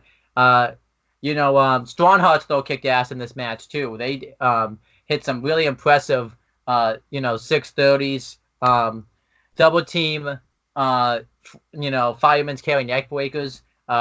They really showed themselves in this match. But I really like the finish. And the finish, it really makes the match. When Christopher Daniels and Kazarian hit the tombstone moonsault combination, which I believe they call the Meltzer, not the Meltzer driver, but best Meltzer ever. Best Meltzer ever. Best salt ever with the tombstone powder. Yeah. Fuck you, the Young Bucks. And they win. But there were other things that took place. I believe I believe Kazarian did a springboard into a cutter. That was really goddamn cool. Really like that. But yeah, this match I thought was great. Really awesome, fast-paced 6-man tag team match. I thought it really made strong-hearted show that OWE has some really good talent. And even though they didn't win, I don't really think it hurt them at all for losing. just because they really showed that that organization can be a force to be reckoned with. And maybe people should, if they could, check out their show, because obviously we can't because we don't get the, I don't even think they have a TV deal. But if you ever go to China, they're probably saying go to the show. So I really like this. And yeah, afterwards, SoCal Uncensored on the YouTube channel did an awesome promo segment talking about how they're the best six-man duo in all of professional wrestling. Which I really like that they say that, by the way, in this company. That they don't just say in this company, they say it's in all of professional wrestling. Because it shows that they don't just think that their company just exists in that universe. I don't know. Maybe I'm just being weird by saying that. But yeah, I get your meaning. yeah. But yeah, really awesome match. I thought it was great. 4.5 stars. Really good opening matchup. This time we've been starting with Noah. We're gonna start with James's side of the room, or Skype call in this case, just to be different. Nice. Side of the room. What fucking hallway is this? Where we get Uh-oh. What'd I do? You gotta go in the bathroom. Oh. I'll sit on the air. All right, but we'll start with James. Wait, is this because I said James's side of the room, so that's why you're doing this? I guess so. Sure. My name is James, and I rate this 4.5 chunguses out of 5. Okay. And really good. As Owen said, pretty much everything I was thinking is just, again, a lot of stuff I haven't really seen before. Some stuff I haven't seen before, but it's still great to see it again. And it was great. So 4.5 for me, man. Great. Anybody else on James's Skype call want to add anything?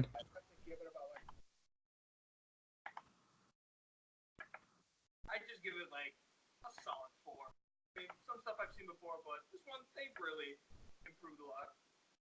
So I liked it. I enjoyed it. I like it. I'm not a fan. I think that's kind of lame. The whole time I kept calling him Soul Calibur. Soul Calibur Uncensored. Great video game. Swords and souls eternally rehashed for mad cash. And what about you? I remember this. He gives him 2 crunch balls and a bean flip. No. So in other words, I rate this match. Goodbye. What? I think he's abstaining. That means no. Just Vito. Sure. So he's giving it 5.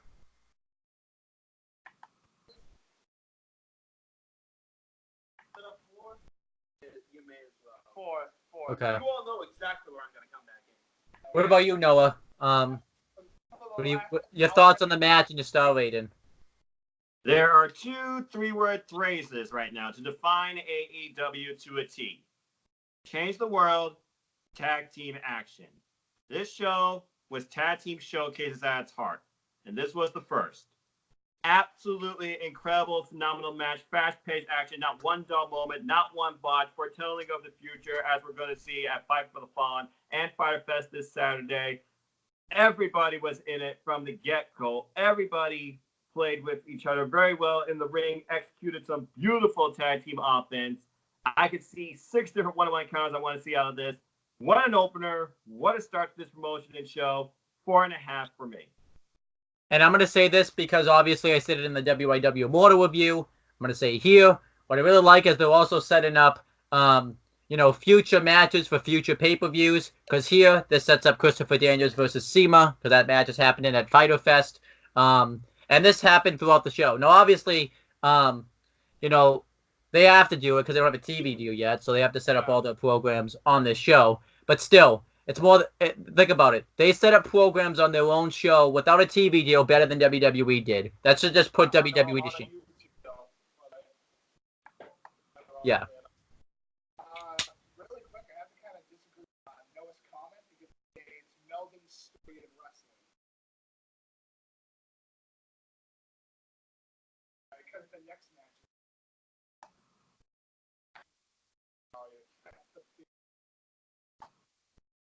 No, but tag team absolutely they pull out of nowhere.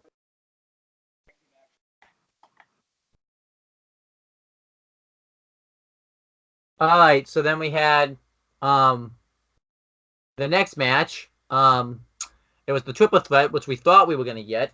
It was Dr. Britt Baker, DMD, because she's a dentist, so that's why the DMD comes in, versus Nyla Rose versus Kylie Ray. Allie did commentary for this match, but it wasn't the three-way we thought we were gonna get because Brandy Rhodes comes out. Uh, I should mention to the stage, by the way, was really cool. I feel like I'd be remiss if I didn't mention that. You should also, each match had their own little aesthetic when it came to the stage. If you notice, like the different lighting on the crowd and off the stage set, the commentary to an extent, they felt a little different each match based on the pace of the match and the performance being executed. No two matches felt the same. Nothing felt copy and paste. Everything about this show felt organic, original, and worthwhile. But continue. And also too, they had like the old TNA like television set where they come out through like that tube thing or whatever. Yeah, it was like a versus type thing. Really, it made every participant feel like, okay, am I going to root for this person or this person? Yeah. But Brandy Rhodes comes out, in wrestling gear, and we're meant to think she's just going to insert herself into this match. And she even starts by saying that, but she even said, I didn't lie. We really do have the most talented women's division in the world. And when I said that this is going to be a great triple threat match, I meant that. And I don't want to just have a great match. I want to have a fantastic match. I think she was, yeah. And I really like this, how she just trolled the fuck out of us by coming out in wrestling gear and all that. It was awesome. But it was not meant to be, because who did she bring out? None other than the debuting Awesome Khan, which was a hell of a surprise. I don't think anyone in the world expected to see Awesome Khan, and I really enjoyed this surprise. I do remember Awesome Khan's effort. It's a miracle she's even still going. Yeah. I'm glad that she's still going, considering the fact that I guess she's coming off a failed pregnancy, I think, or something like that, and been going for some other rough times. So hey, good to see her back. And she did very well in this match, I thought, and the pop she got. Yeah. Wow. Although I feel like in one way it kind of undermined Nyla Rose. Not really. I can't remember talking about.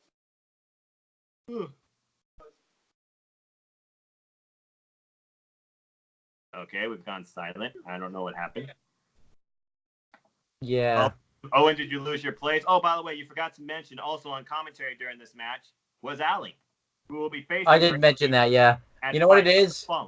We should say this now, because it wasn't as you guys is that's what it is. You guys' audio is cutting in and out, so that's kind of affecting. Is it really? Yeah. You gotta be kidding. Are you sure about that? Technical difficulties. I love it. How long was that going on for? Just started. Oh, it just started? It's only like when Mike. It's only when because when Mike or Casey talks. It doesn't happen when Mike talks or when you talk. So you might just be too far away from the phone or something.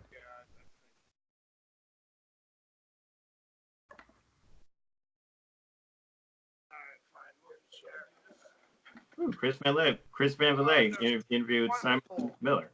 All right, now everyone talk. Freaking microphone system if you're gonna have one. Stop buying a fucking iPhone. To be fair, there are people in commentary from our AEW 5 video games that are like, no one needs to buy a microphone or get something else. Not made of money, not yet. Working on it. All right. The downfalls of doing multiple video-based calling on an iPhone. Yeah. Well, can you hear Mike now when he talks? All right, Mike, talk. All right, I can hear Mike. What about Casey? Talk. All right. You can hear me fine, right? Yeah, I can hear you fine, Mike. Mike Nico. Oh yeah, right. I forget we have two mics on here, so I gotta. Call me Nikos. Yeah. Everybody else. All right, so back to the review. Probably could have just edited that out, but I don't want. But I don't want to. Anyway. So moving on. Yeah, let's let James break down this match. So just because, why not? So this match was very different. It was very different because it had a lot of different all four women getting involved. Sometimes it was Kylie Ray and Britt Baker going on. Sometimes they'd have Nyla Rose and Kylie Ray go at it for a bit. Awesome Khan had her monster spots as per usual. She's fucking awesome Kong. The Tower of Doom spot was really cool. I love how Nyla Rose sacrificed herself to wipe out Khan, leaving Britt Baker and Kylie Ray to just have a freaking show stealer of a match and just tear it up in that ring. And then, Dr. Britt Baker ended up winning. What was her finish again? I forget. Bushi Kuroshi. It was like a suplex into the knee to the head. So Correct. hit her with Adam Cole's finish, aka the Bushi Kuroshi, or one of his finishers. And Yep. got the 1, 2, 3. There you go. Yep. And Mike Nikos also says, in case you couldn't hear, she can fix his teeth anytime. All right. What about you guys' star ratings? You mean Big Chungus ratings? I Yeah. give it I have 4.25 out of maybe not a 4. I'll give it a solid 4 out of 5 Chunguses. Okay. I'm gonna have to say it's a solid. There you go. Guys, yeah, there was a lot of stuff going on at the same time, but I just wasn't. I didn't know half the women in there, so I just went. For me, I would give it just a 3. These matches are somewhat interesting, but for me, like in Mike's case, I don't know. Most of them are. Some of them I forget their names. But Awesome Kong, she was good. She was memorable in that match. But What about Agent Kong?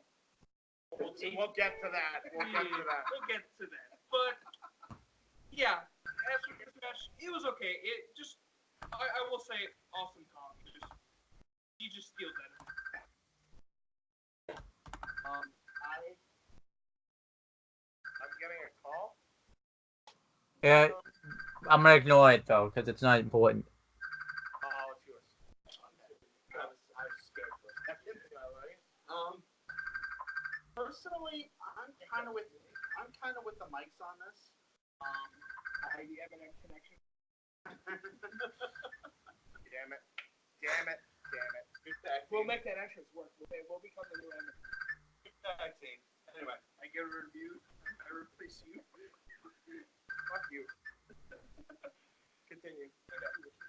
But yeah, I'm very much with the mics on. I didn't know about anybody in that match. 3 Chunguses on my basically. 3.25 Chunguses. Yeah, round it all together. It's true. All right. 3.25. What about you, Noah? Your thoughts on the match and your star rating? First off, Kylie Ray, I knew a little bit about her experience because I've seen her in the ring with Tessa Blanchard, Mercedes Martinez, and others through Rise of Sin and Zola Pro Wrestling. Britt Baker, I remember her performance from All In. She also was formerly in Fire and Ice, I believe, with Chelsea Green, who's with NXT. Nyla Rose, unique signing, major respect. Knew she was going in with some heat against Kylie Ray. Awesome Kong, amazing moment, some good spots. This was a story of 2 matches. It came down between Kaylee Rose and Britt Baker or Nyla Rose and Asuka Kong, who, like you said, took each other out. There were some good spots. Tara Doom, Kylie Ray with the most energetic-filled entrance and biggest smile I've ever seen. She just happened to be there. I love her personality and smile. But then when she got serious and I saw the one-on-one between her and Britt and those kicks she was given, to the point that Britt Baker capitalized by knocking the bow out of her hair, showing how intense these ladies were going at each other, and with Bushi Kuroshi, I thought it was a very good match and a very good opener to what this women's roster could bring in AEW. Solid match, and I look forward to Kaylee Ray versus Britt Baker one-on-one in the future, whenever that may happen. It's 4 out of 5 for me. I agree with Noah for and James and stuff for everything they just said pretty much. I also factor in I really loved Brandy Rhodes trolling us with the fact that she was possibly going to go on the match and didn't. I thought that was awesome. That was very entertaining. And then That's true. and then I even enjoyed how in this match they built to Allie. I thought Allie's commentary was very good too. It wasn't like, when they typically have a superstar go on commentary and they just promote their match. She actually added something to the match. She actually called the match. Why couldn't she be the third commentator, damn it? Because she wants to wrestle probably. So there you go. Yeah, just for this event, for the love of God, it's better than Mark. Yeah, that would be. The Powerball. Yeah, that'd be a good. I don't know, but Enthusiasm. I am King. but then we had the next match, which I'll let Noah talk about. It's the best friends, Trent Beretta and Chucky T. Let me make sure I got that right. No, Chuck Taylor, close enough. It's the same thing. Yeah. Versus Angelico and Jack Evans. I really like the story where they talked about how apparently they were supposed to be in the Battle Royal on the pre-show, but I guess apparently Trent Beretta threatened to murder, well not murder but hurt the Young Bucks family if they didn't get it on the main show. Maybe that's what the cruiserweight division should do to Vince: threaten to murder his family. Then maybe he'll put them on the main show finally. Vince probably don't give a damn, but continue.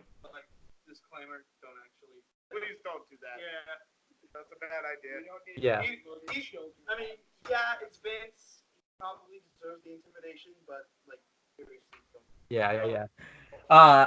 I just joke around, and so maybe I should have said disclaimer first, but anyhow, Noah. We send disclaimer for you, so you don't have to. Yeah. And Noah just has the battle. G.I. Joe. But anyhow, Noah, talk about the match and the everything else. Well, again, tag team action. That's all that the best friends wanted. Tag team action. Boy, did they get it from these former Lucha Underground superstars in Angelico and Jack Evans.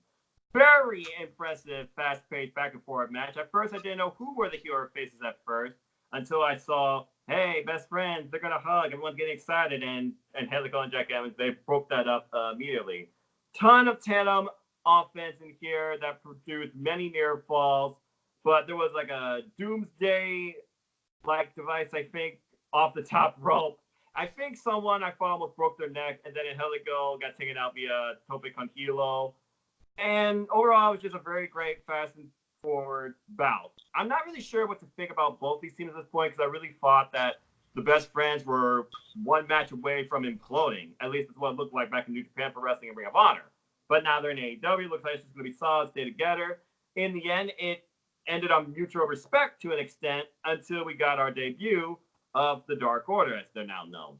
But this was a fun match. I mean, it wasn't, I think, as hot to me as the opener six-man tag, but there were some nice spots here, and at one point I thought somebody killed themselves. So it was okay. It was 3 3/4 for me. Yeah, I really enjoyed this match. I thought, it's a lot of fun. I really loved, Jack Evans, doing the moonsault off the back as and Helico had him in the torture, I believe Barretto in the torture rack. I thought I really thoroughly enjoyed that. And it was just a very fun match, really showed how tag team wrestling matters. And I guess too they even talked about how Angelico and Jack Evans had teamed in the past, but they hadn't teamed in a while. So they kind of worked around that story, which it wasn't as big of the story as the tag team title match on the show, but still a decent sized story. And yeah, I thought the right team won with the best friends. I thought they made the most sense to win, because they've been a team longer and stuff. Yeah, and because they were a team afterwards and stuff.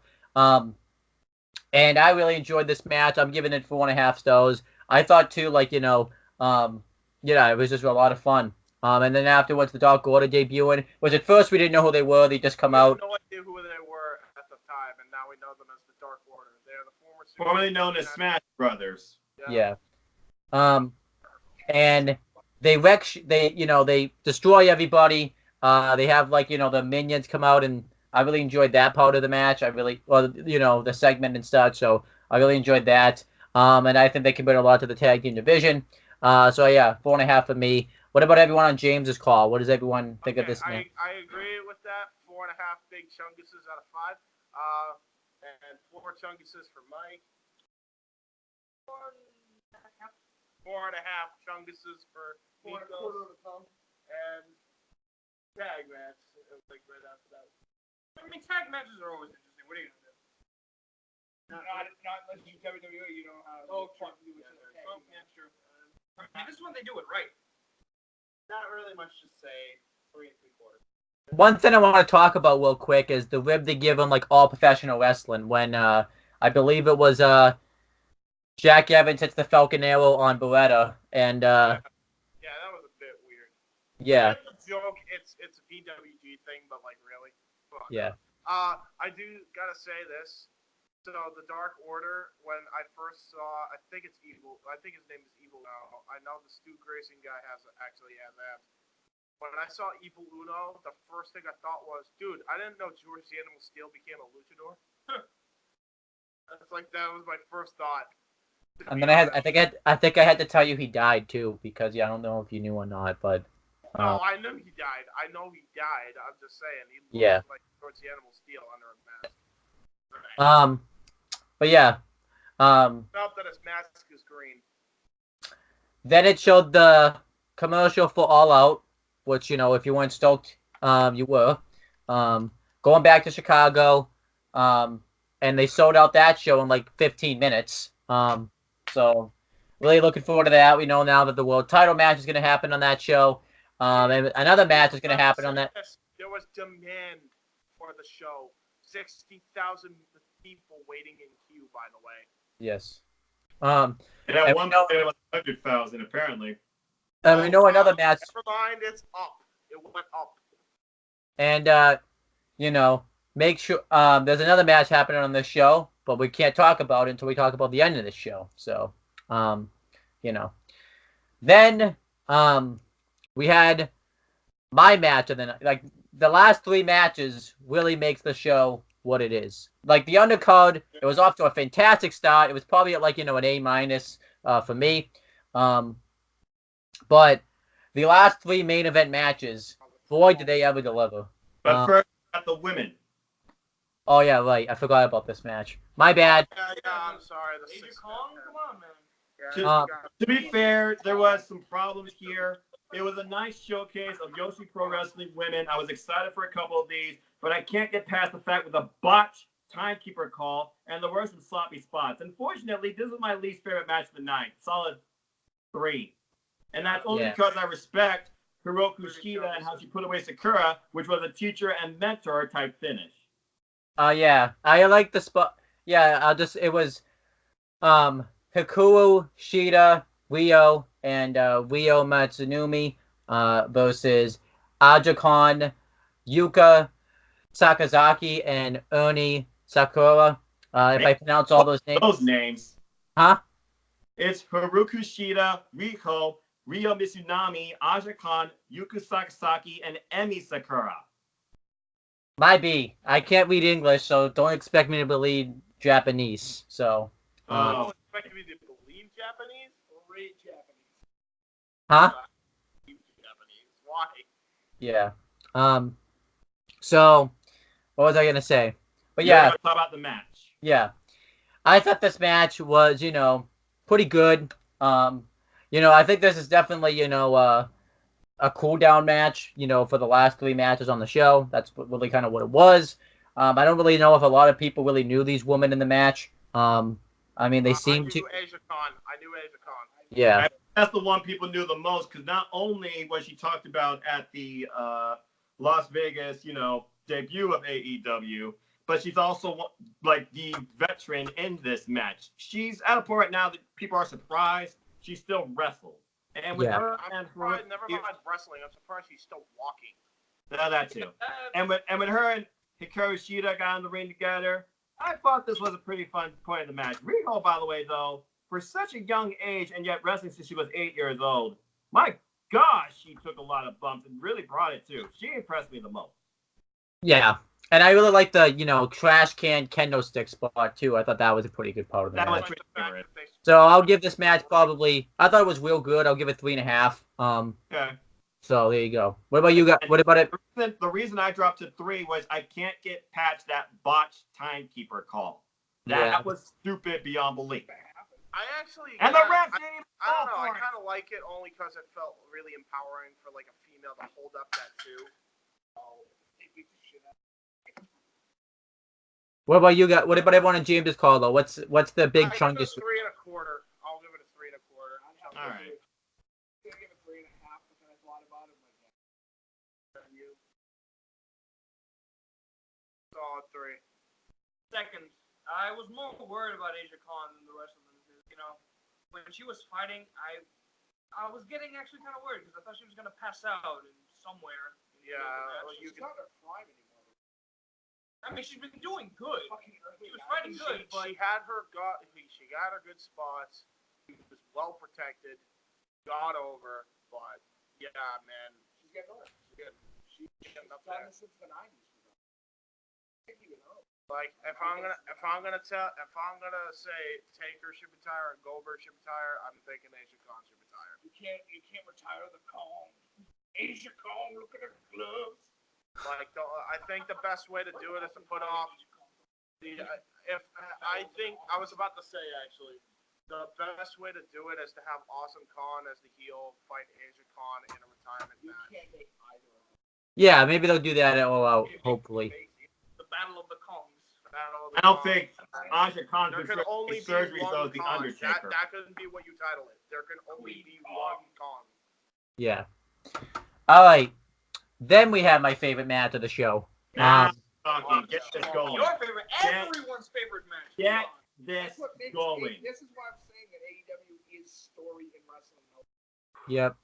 So I want to talk about this match. It was Cody versus Dustin, and if you, wait, there was something that no one didn't like because the glasses are off. That means he's mad about something.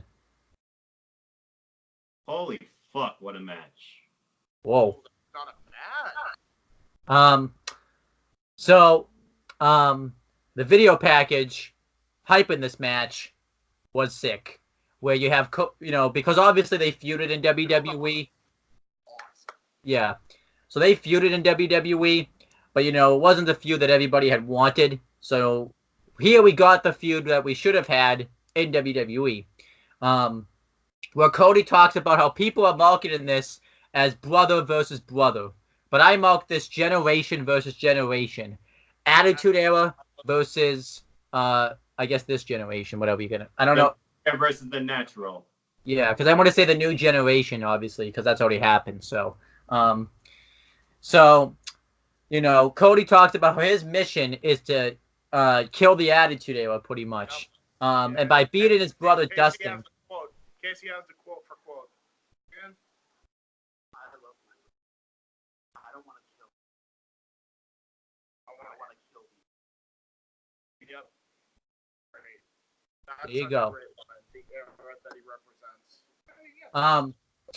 And then, meanwhile, you have Dustin, who kills off his Goldust gimmick by, putting it in a box, and I really love the theme song. I believe the song's called Shoes. I don't know the band that wrote it. You can probably find it online. Yeah. And saying that, this isn't, this isn't a new start for me. This is a rebirth for as a new character for me. And he says that, he feels like he has to win this match to prove that he can still go at the level of his brother. I really loved how they showed all the passive photos that they had gone throughout their lives. They even talked about how that collage is great. Yeah. Especially, too, there was one question we were like, are they going to get in trouble? No, it was really James, but that said, are they going to get in trouble for that? And that's the photo that they took at Battleground 2013 when they wrestled, the Shield. Yeah, but let's see WWE try. They can't. They can't They because can't eliminate their history. It's not going to happen. and not just that, but it's only a picture Yes. that they were handed to by an artist. Not Yeah. to mention WWE doesn't have a like. Yeah. And I was gonna say that too. Like technically, it's not it's not their footage because it's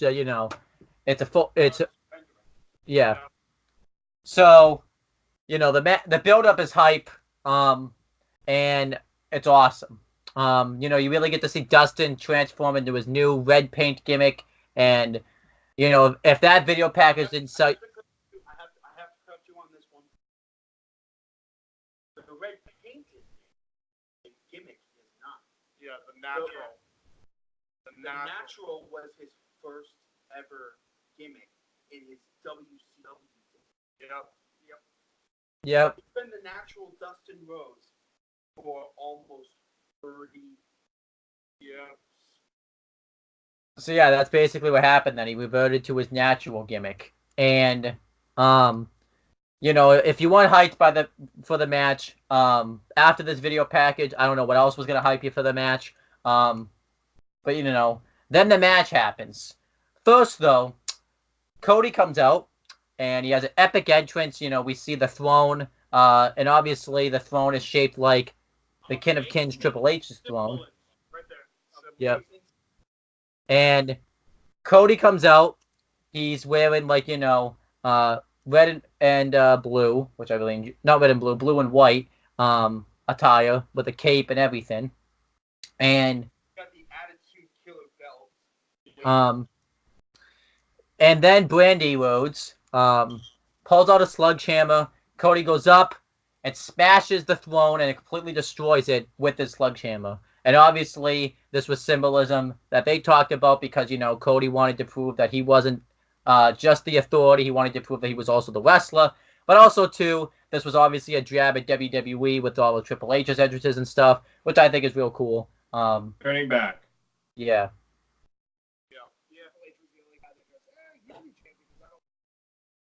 Can Mike repeat? Can Mike repeat that because we couldn't hear him? Triple H is the type of guy that goes, yeah, I might drop the belt, or I can give it to you and you just defend it on Tuesday nights. There you go. An actual fucking athlete. Company runner second, athlete first.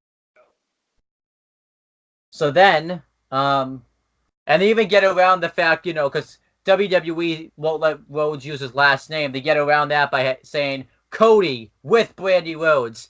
Awesome that AEW gets around it that way. So that's very smart. And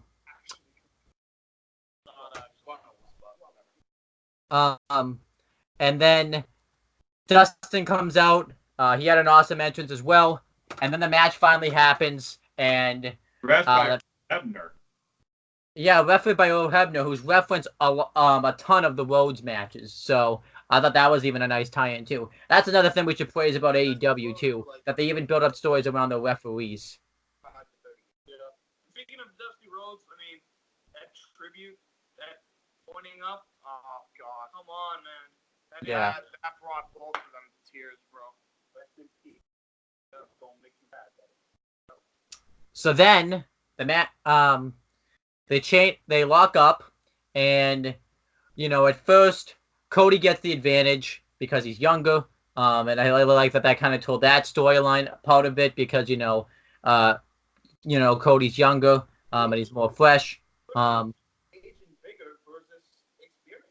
Yeah.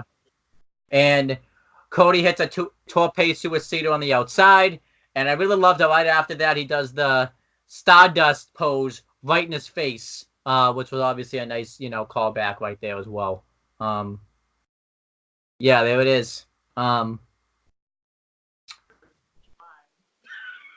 damn it, Nico. Coming right for that ace. Stop it. Then, Dustin Rhodes and Cody Rhodes even does Dustin Rhodes' own right hand right to the face uppercut move that has become a typical Dustin Rhodes trademark. And then Dustin Rhodes begins to fight back. He hits a tilt-a-whirl cannonball from the apron onto the outside while Cody Rhodes is standing up, which is really damn cool. And then he begins to out-wrestle Cody Rhodes. And Cody Rhodes takes a walk and takes a breather. And it's 10 counts in AEW. I should probably say that because, I know you would think it'd be 20, but it's actually 10. And Cody takes a breather. He takes a simple water, hands it to Brandy Rhodes. She takes a sip. And behind the referee's back, Brandy Rhodes hits Dustin right off the head with a water bottle. But the ref doesn't see it, so, it's as if it didn't happen. And then Cody begins to dissect Dustin for a long-ass time. But then eventually Dustin starts to mount a little bit of a comeback, and he goes for his Shattered Dreams over in the corner. But we see that Cody has taken over the turnbuckle and basically makes him think about it, saying, you could hit this move, but you're going to be hurting your own knee in the process, which I thought was a nice, callback right there. Oh, not a callback, but a, nice way to play mind games. So Dustin decides, fuck it, I'm going to do it anyways. And he ends up going head first into the exposed steel. And he gets busted open profusely in this match. Blood, he bladed Hode in this match.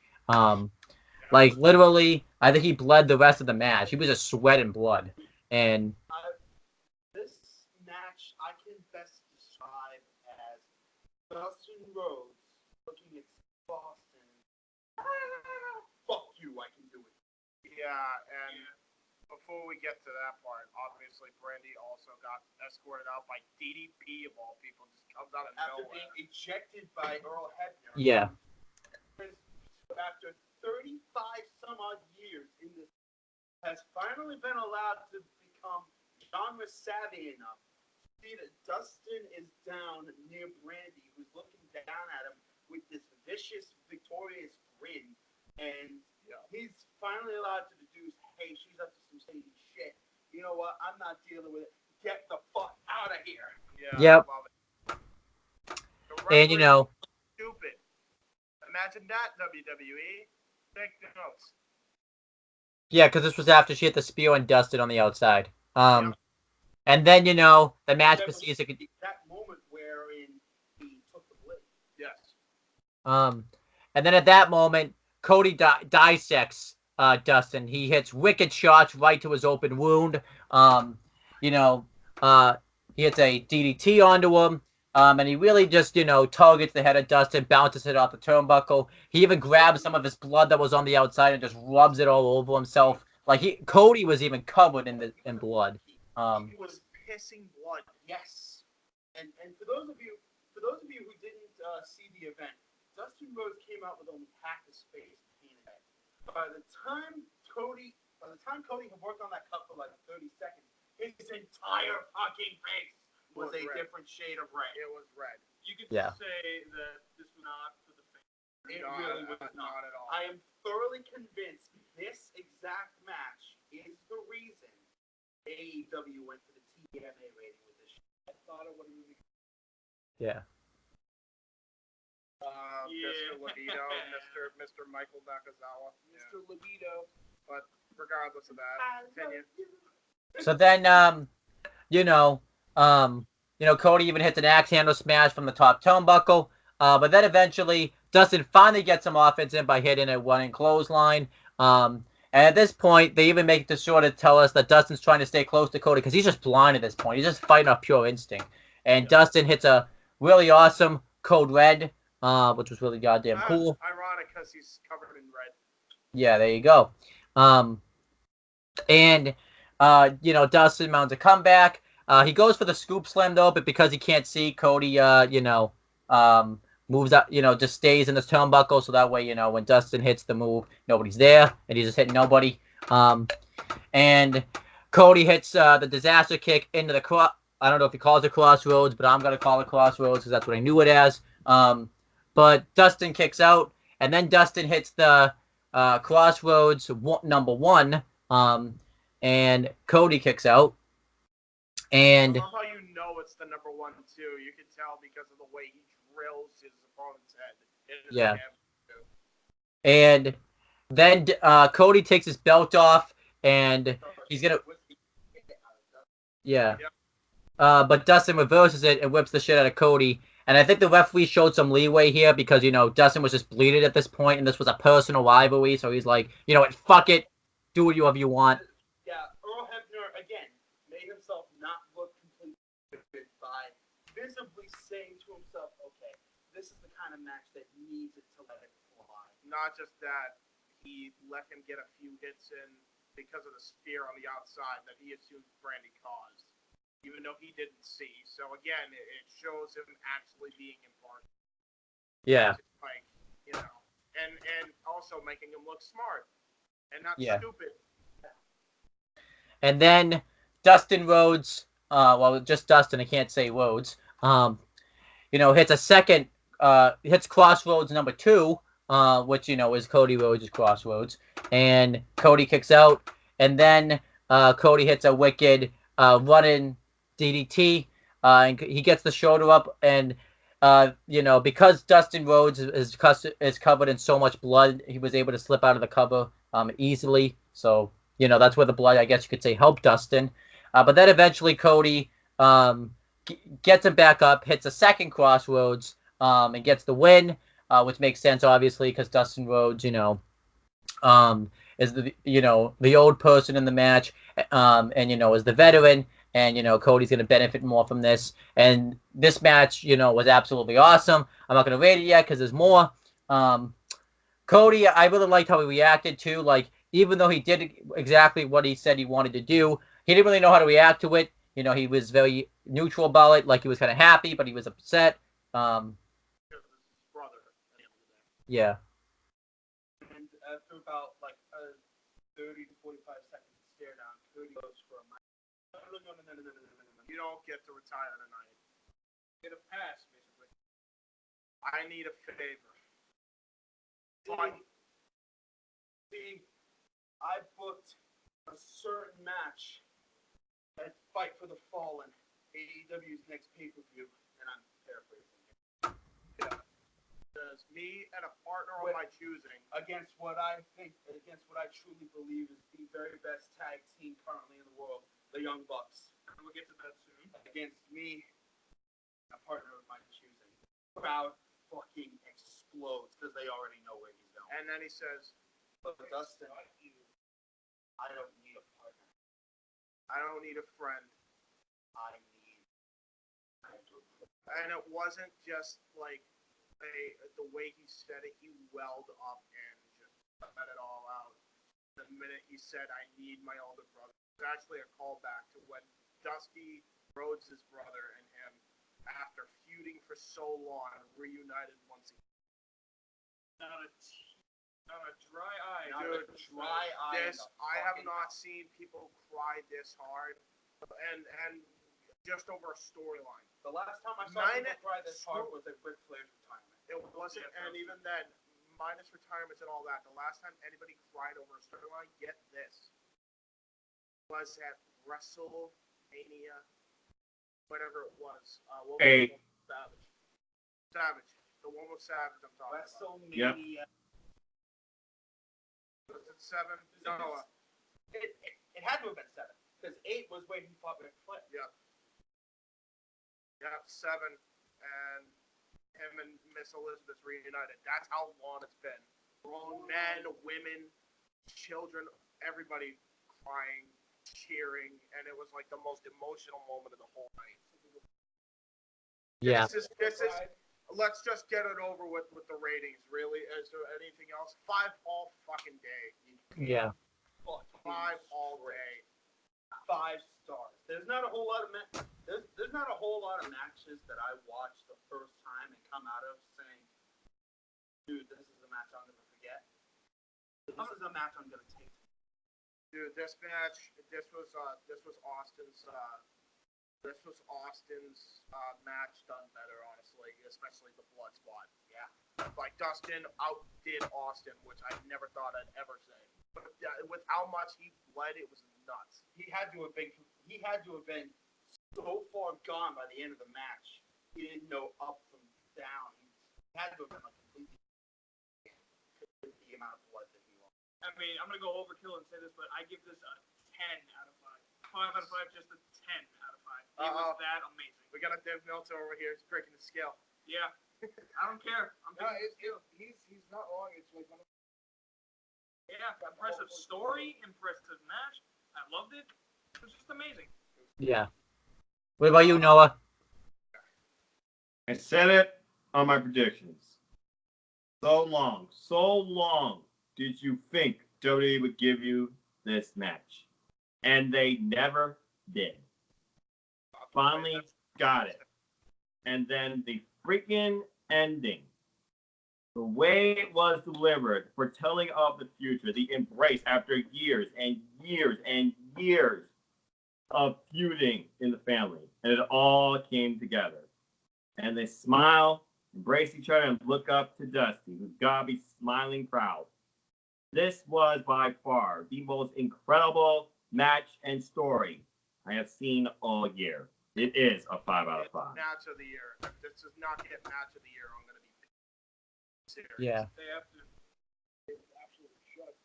Damn right they should. It's match of the year. It's inevitable for them not to get question. it. Now, grant you, it's not over yet. But at the same time, you know, An honorable mention, at least. If it's not getting match of the year, an honorable mention. Yeah. Nominated. Are you kidding me? how the they've got Then- they've got one hell of a task in front of them if they want to top this match on July 13th. Yeah. I wouldn't expect to be in top July 13th. Your ratings. Your rating specific. Sorry. Oh my God. Yeah, 5 stars. I expect this to try and be topped at All Out, but it's going to take a whole damn lot.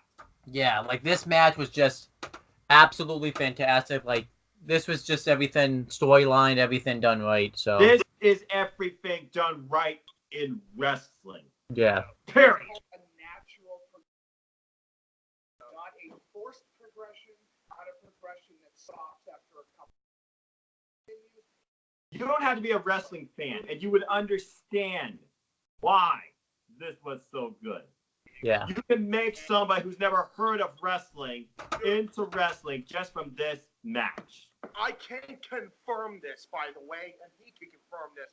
We saw a person who was shit. We invited a person. She was shitting on fucking wrestling until she saw that match.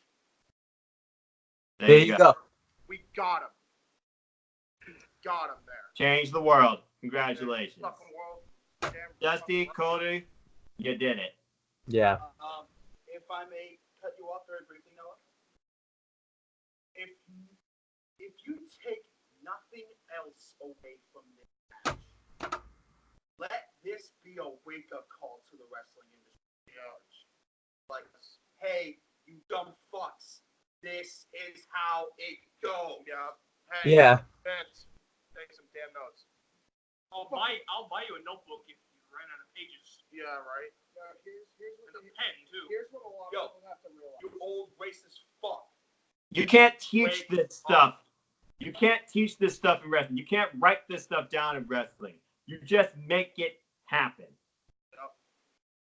Then we had the unveiling of the AEW World Championship. What a strap. Bret Hart comes out first off. Yeah, let's let they haven't talked about it in a while. Let's let them talk about this segment.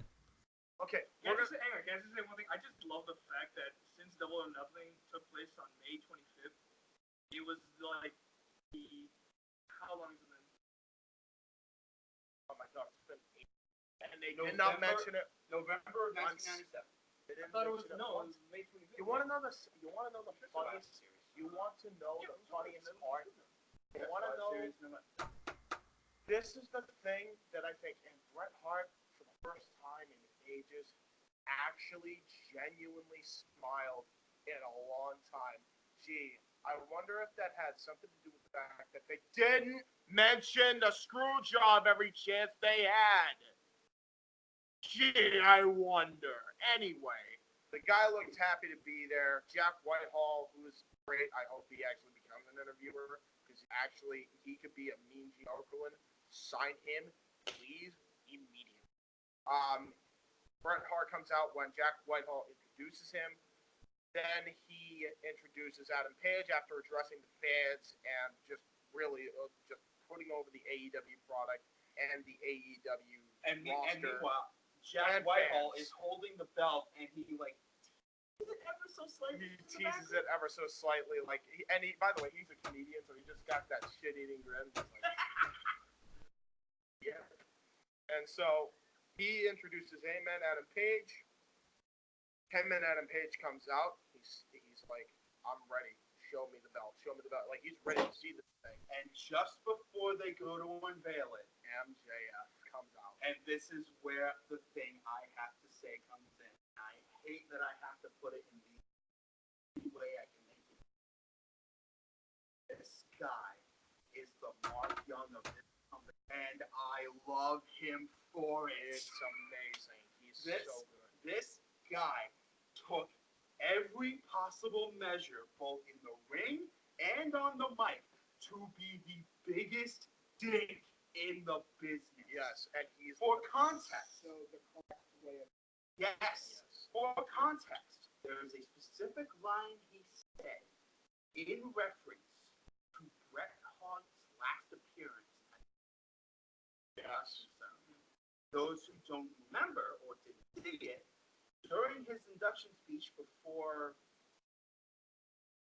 He was inducted with Jim the Anvil Neidhart, who right, passed away right. as part of the Hart Foundation. Health Foundation. So during his acceptance speech, he rushes the stage and jumps on it. Yeah, he attached him. So that was a legit thing that happened. And MJF uses it in a heel promo, and everyone's like, oh no, Brett, look, a fan's coming on. and then he just starts laughing. And by the way, for the record, everyone's just like, isn't that a little much? I'm like, no, because you could tell Bret Hart was laughing because no one expected that, and he was going on and on and on. I think too, just to cut you off for a second, I'm assuming backstage they asked Brett if they could do this first. Like they wouldn't have done it if They they had didn't. to have, They yeah. had to. Yeah, they had to have. But this was amazing. Like, he got such good. And the best part is, He didn't stop he there. went on to attack Paige on a personal level. Yeah. For those who don't His already whole know, career. for those who don't know, or don't remember the first part of the show, Adam Page has a busted leg from his match with Pac before Double or nothing. Yep. his entrance Titantron video. Oh boy, that's a lot of that's floating.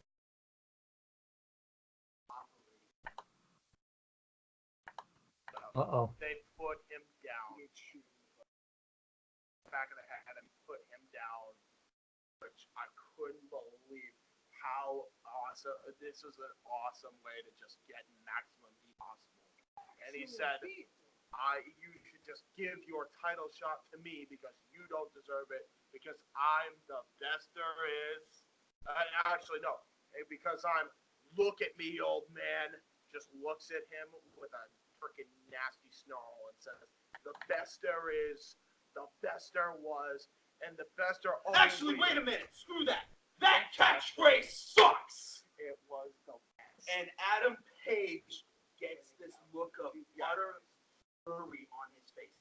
He rushes MJF, who jumps back down off the apron saying, easy there, Seabiscuit. Yeah, And he's just talking more and more shit. He doesn't realize Jungle Boy has actually come out from the back and is walking up behind him. All right, there, Tarzan. I gotta go back and actually deal with men. Thanks, bye.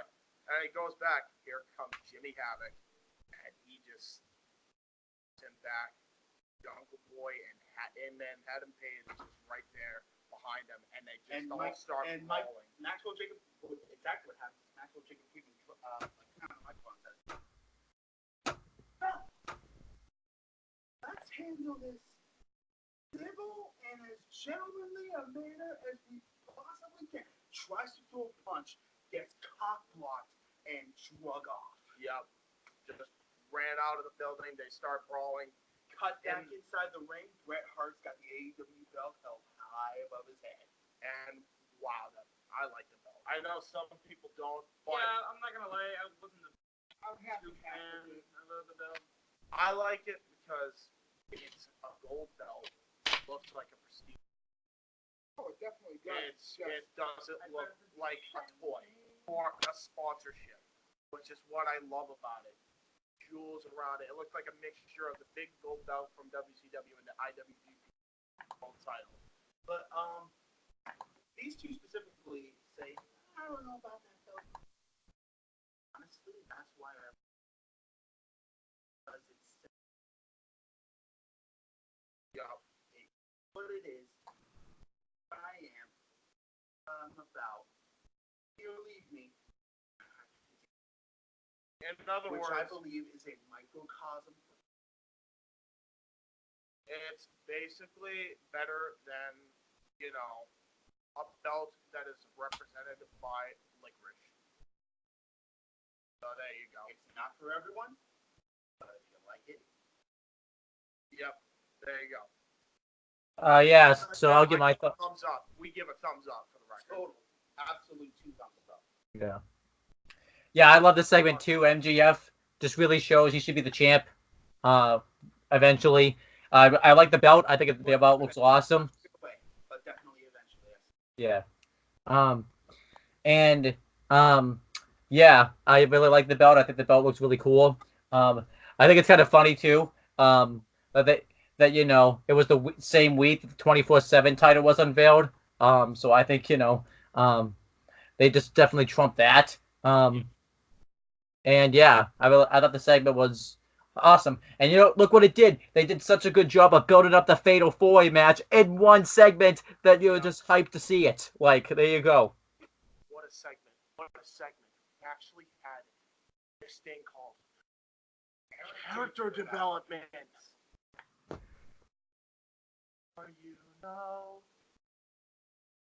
Yeah. What about Noah? Let's see let's see if Noah liked this segment. This is how you build compelling television and superstars and present the most coveted prize in your company to its highest form. And shout out to the Ace of Belts, Dave Milliken, who crafted this beautiful strap. The same guy behind some belts you might know, including the big round plate of gold, the World Heavyweight Championship. Loved everything about this segment. The tiny digs that this freaking guy did to become the most hated guy in possibly wrestling today that everybody just wants to destroy, probably. And just the amount of heat coming off from the audience, but the amount of humor coming from Brett in all of it. It was brilliant beyond belief. And the post-match and the post-angle beat down to him going for the audience and then the strap being represented. And the fact is built towards a crazy fatal 4-way I cannot wait to see in one segment. Just one segment. Yep. Absolutely. And not to mention that, Noah, not just that, Noah. Think about it like this. He never breaks character, MJF. Ever. Nope. Any interview he does, he's always in character. So he is always acting like a douchebag. You don't know who the person but he is. MJF is MJF. And that is insane. Dick approved. Man. Loved it. Next was the AAA World Tag Team Championship match. Let me make sure I call them the AAA. It's AAA World Tag Team Champions, the Young Bucks versus the Lucha Bros.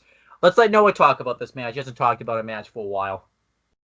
Holy cow, this match was insane from the get-go. Cindy called it. This was my match of the night. It was insane build-up. First off, both had incredible entrances, and I truly thought this was going to be the convention of, okay, they're AAA Tag Team Champions. Lucha Brothers, they work in AAA still technically. They were the former champs. They're going to pass the belts off to them. Easy win. And the outcome pleasantly surprised me. It wasn't that. And I mean, what can you say? The freaking Young Bucks teased on being the elite. They've been working on this new finisher, and we had no idea what it was. And they pull out basically a move from their past, from their feud with the Motor City Machine Guns. And you had all the incredible spots. There was an absolute firecracker of a spot set. Everything from the Brainbuster onto the top rope of Ray Phoenix. That probably was the biggest pop of the match. I was scared to death. And then you, of course, have Pentagon Jr., Cero Miedo, his classic spot where he wrenches the arm back, snapping Map's arm into an insane package pile driver. I thought that was like, they won. Nope, they didn't. And somehow the Bucks, in the end, they rallied and won with the Meltzer driver. I was insanely surprised by the outcome. And I'm pretty sure at this point, there's nothing the Young Bucks and the Lucha Brothers can't do in the ring. Insane match, my match of the night. 5 stars. Loved every minute of it. Yeah, same here. 5 stars for me. Five. Sorry, I forgot what doing. Big Chungus all the way. Forgot about our statement. Yeah, Big Chungus. This is awesome. My God, they did amazing. And very much similar to Sabian, Sammy Guevara match. They've done shit I've never seen. Tag team wrestling. Yeah, this is tag team wrestling in its highest form. And by the way, anybody that wants to tell me that work rate does not matter when it comes to professional wrestling, it may be just a part of it, but it's a big part of it. You know why it's a big part of it? Because guess what? After the Dustin match, after that promo, came the AAA tag team titles. You know what happened with AAA? 5 million views in the Nielsen ratings. Mexico. You know the biggest rating of all time? 1.6. They got over 5.5 million views in Mexico from this match. And from everything leading up to this match. Promo. Enough said. Roberts' ring introduction. Everything was picture perfect. 5 all day. 5 all day. Yeah, I give it 5 too. I mean, it wasn't my match of the night. I thought Cody and Dustin was, just because, it was all about that story, but it was very close. Like, probably in the wins aspect, maybe this was probably match of the night, but, I just, personally like Cody and Dustin more. But yeah, this match was awesome. I want to obviously say something. A lot of people tell me that, the Young Bucks are just spot monkeys. They don't know how to tell stories. Go watch this match. This match, they told Did you us- not? Hold on. Hold on. Did you not freaking watch the Golden Lovers versus the Young Bucks at the G1 special? Get your facts straight. They know how to tell a story. Well, I'm not saying I said it. I'm saying people said it. So That's what I'm talking to. yeah. But, watch this match, though. This match tells a perfect story. They tell the story that, the Young Bucks haven't teamed in a while, so they were very rusty in set match, by constantly bumping into each other, constantly accidentally hitting each other. Obviously, too, when Matt gets his arm broken by the arm breaker, I don't know what, Pentagon Jr. calls it, he can't use his left arm, so what does he do? He doesn't do the Meltzer driver with his left arm. He does it with just his his right arm. Great storytelling in set match. 5 stars. And a lot of people too crap on the Young Bucks because, Lucha Bros couldn't work their indie dates afterwards, and they blame the Young Bucks because, they're reckless and stuff. But it's like, did you see the fucking shit that, the Lucha Bros were doing in this matchup? It wasn't just the Young Bucks. They did some insane shit in this match. Fuck off. Yeah, Exactly. And by the way, guess what? At the end of the day, if a couple of stiff necks caused, I don't know, a 5.5 rating or above that over in AAA, see it. That's called sacrifice, ladies and gentlemen. It's what the wrestling business has been built on fucking years. So, stop being a fucking snowflake. Yeah. Then we have the main event. Wait, just needs to give his rating. Oh, okay. This match was okay. I mean, I liked it, but I wouldn't give I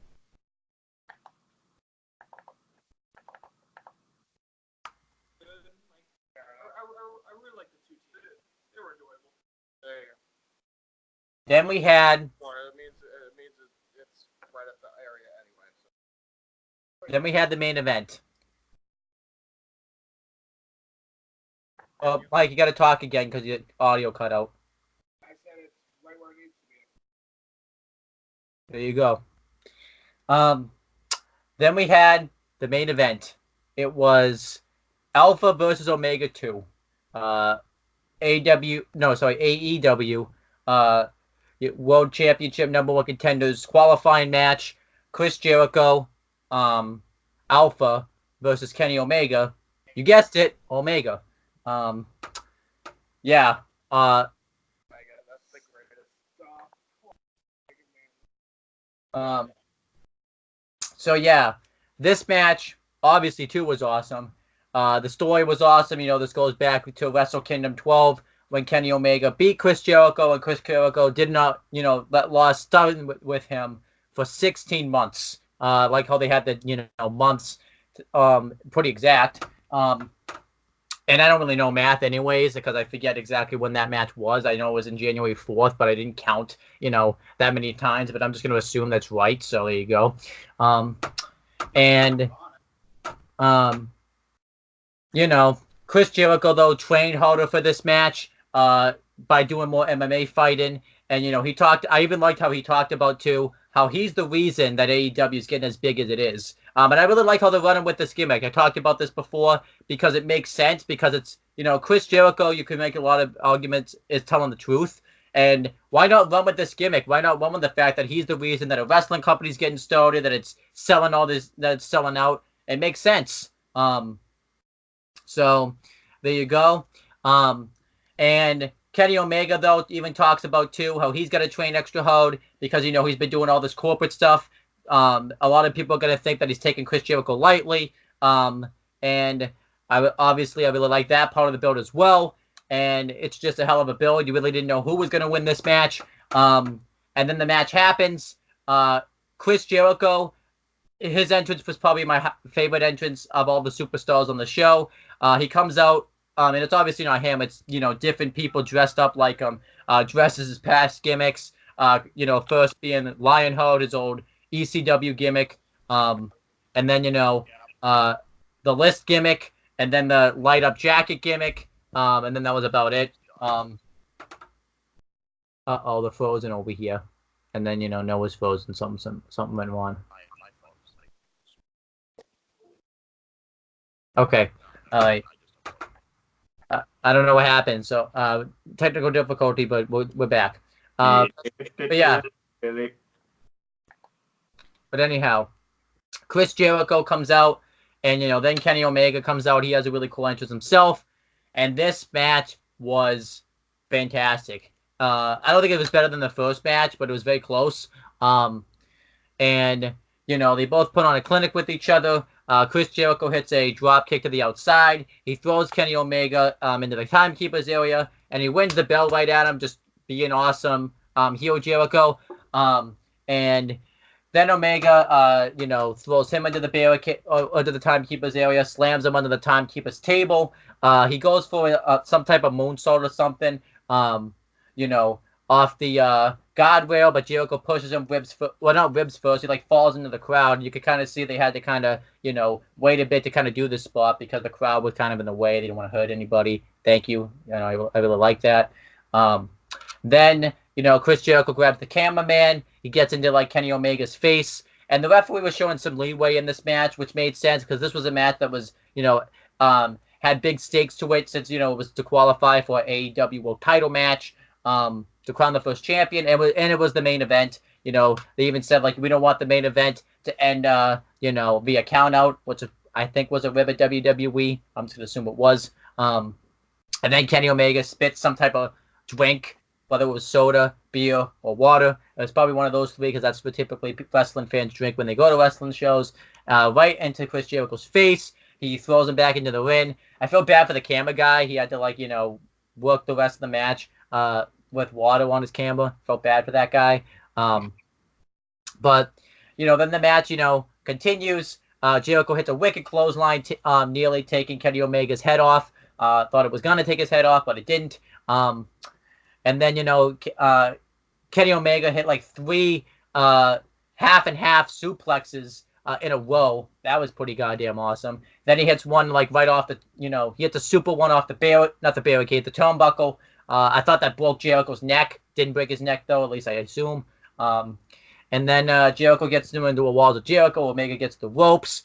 Jericho hits the line. So not in the ribs, but right on his head, which that was pretty scary. And then, Kenny Omega hits a drop kick while Jericho has the table in his hand. And then he hits the wicked flip dive right under the outside. And then he hits a double stomp through the table. Not through the table, but the table kind of breaks. It's reversed, not really set up. And at this point in the crowd, you saw Noelle Foley, which was pretty cool. Noelle Foley, we had known was going to this show because, she posted about it on Instagram and stuff like that. So if you didn't know she was going, she went. Which was kind of cool. It shows that she's really a hardcore wrestling fan. But, we're going to get back to this match.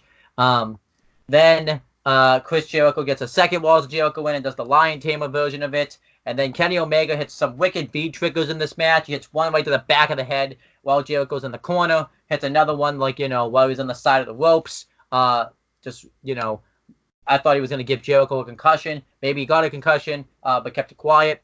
And then Kenny Omega went for the Fallen Angel several times throughout this match, but Jericho kept reversing it, which I like that he never hit it because obviously that protects his finisher, and you don't want to have people kick out of your finisher like 3,000 times and it buries your finisher. And then Chris Jericho hits the code breaker into the Judas elbow. You guys are back. The Judas effect.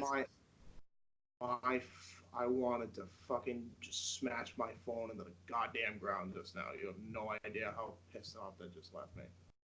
Well, luckily you didn't really miss much. I just broke down the. I know, but still. But yeah, Jericho hits the Judas effect. I don't know what the hell happened there. I'm just turning on the webcam. Yeah, but Jericho hits the Judas effect and gets the win. He had talked about he was going to unveil this new finisher. So, it made sense for Jericho to win the match off this move because if Kenny Omega had kicked out of it, it would have buried the finisher. I like that he didn't. And Chris Jericho now advances to All Out, on August 31st to face Adam Page to become the first ever AEW champion. A lot of people could talk about too, maybe this buries Kenny Omega because he lost, because Chris Jericho should be in the position to put people over. I honestly don't think that's the case. I don't think this really hurt Kenny Omega a lot at all. And I think it makes sense for Jericho to be in the first world title match, considering the fact, that he's going to bring that name value to it, and his gimmick's just really interesting. And I don't recall Jericho, the last time he's really won a big match, so I think it makes sense for him to get the win here. And like I said, Kenny Omega, this doesn't hurt him too much. Maybe this opens the door to have a third match, on AEW television, or, whether they want to do it at, whatever the pay-per-view will be after All Out. So I was fine with this. I thought it was fantastic. Now we're going to do the star ratings first because we want to save what happens next, for the end. James and stuff are trying to get back on. Let's have Noah start rate. You guys rate it first. I got this camera. I'm gonna fucking work. Don't worry about the camera, bro. So Noah, your thoughts on the match and your star rating. Well, I already knew it was going to be treated differently for a number of reasons. First off, Jericho's on point in a podcast saying he cannot take the one-ring angel again. Secondly, as you just stated, he also has been working on a new finisher, the Judas effect, which is this super effective, and some would say lethal, spinning elbow strike, which apparently showed off here that gave him the win. It was a very good match, though. We got all the great spots with the code breaker, so many V-triggers. My God, I still think the V-trigger is the most powerful, lethal, brutal move in the business. Why do people eat so many of those? I will never know. And Kenny Omega goes 100 miles per hour when he delivers one. We had our affected table stomp spot, which, as you said, was very unique because he didn't stomp at his chest. He stomped at his head. Ouch. And I love Kenny Omega's entrance for the freaking sword art type of dealing with his love of video games and all that. Very cool. This is a very good match, and I thought the right guy won because while Kenny Omega is going to be a top guy in this company, he's also an executive. I feel like if you're going to push this company, you're going to start with somebody that people know very well. And while Kenny Omega is a well-known name, a bigger-known name is Chris Jericho by a landslide. The man's done it all. He's the GOAT. So I'm glad Jericho won. This was a fun, effective match. And, of course, we'll talk about the acting. But as far as the match, I enjoyed it. It was a 4 1/4 for me. Then Chris Jericho gets on the mic. And he brags about the fact. Right, because we're back. Okay. We can't get the camera to work. I'm not even gonna bother with it. It's like don't worry about it, brother. So how are we gonna know who's talking? I'm just gonna pass the microphone off to each person because everything just worked against us right at the fucking end. So Jeez. yeah, I can't really do much about it. Yeah, no, I enjoyed the match. I probably sound lackluster because of the bullshit technical issues, but I really enjoyed this match. I actually rated it 4 1/4 or 4.5. Oh wow. I really enjoyed it because they've done shit with the table I never seen before. I didn't think that freaking Kenny Omega is gonna do a planche onto the damn thing. That was nuts. the whole stuff with the theatrics with the camera was great. Call back to their original match. I really enjoyed their. I really just enjoyed, finisher after finisher, and I enjoyed the Judas effect. Some people don't like it, but I will, because this is going to prove that Jericho can hit this thing from out of nowhere, and I think it's just going to be another catch finisher, and you could also hit it from the top rope. Yes, this is actually a variation of what he used to do from the very top rope when he dove to do it.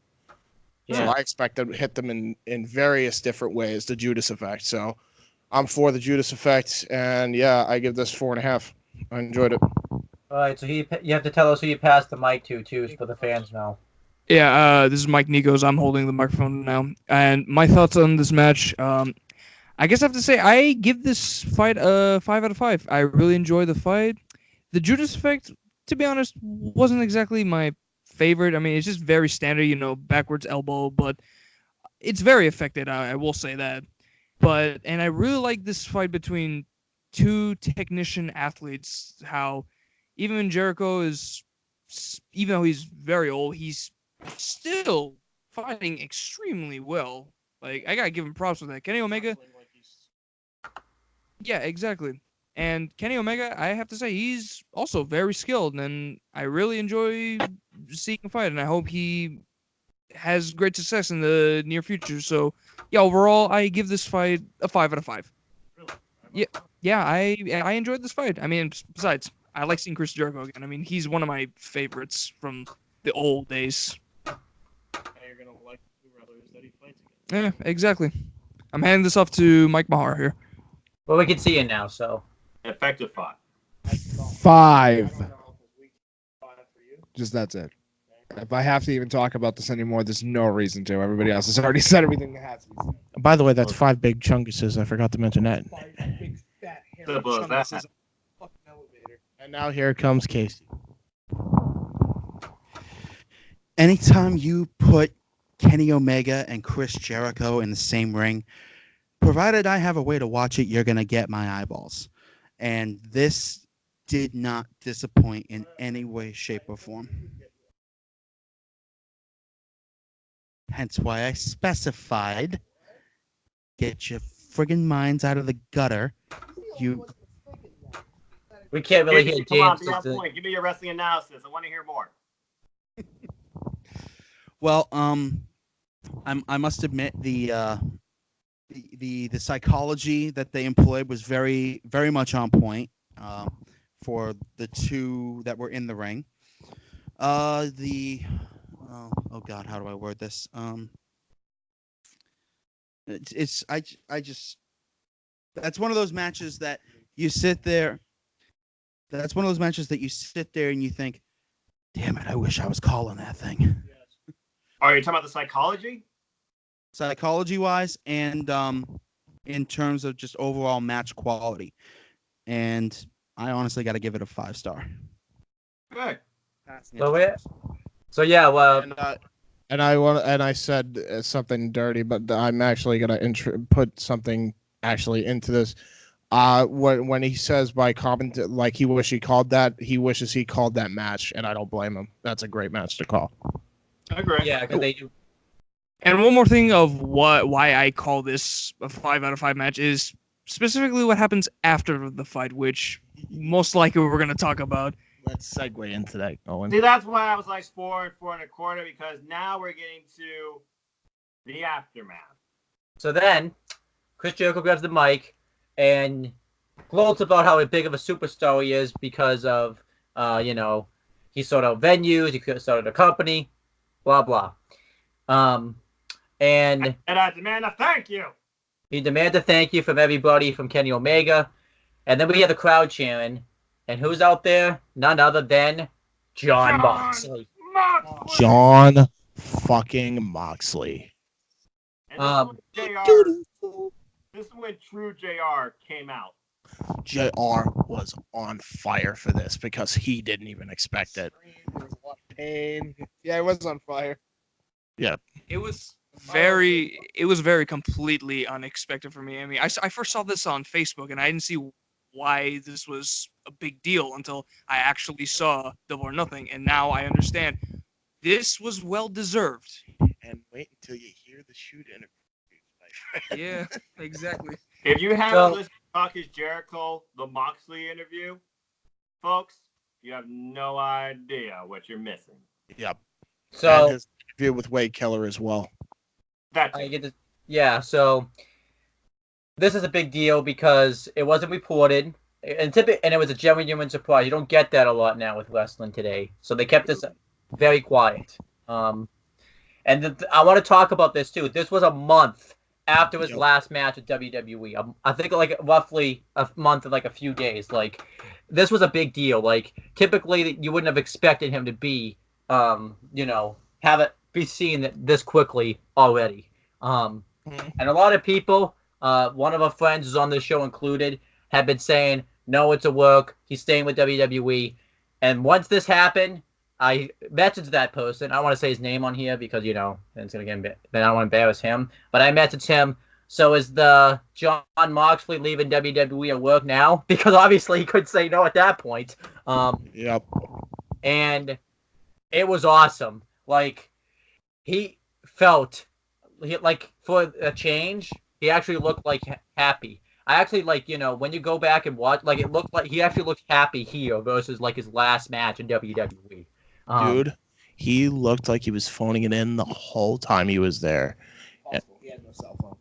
But he said he had no cell phone. What I found very humorous is when just Chris Jericho looks at me and is like, "What are you doing here? Yeah. You still owe me $50,000 for that jacket."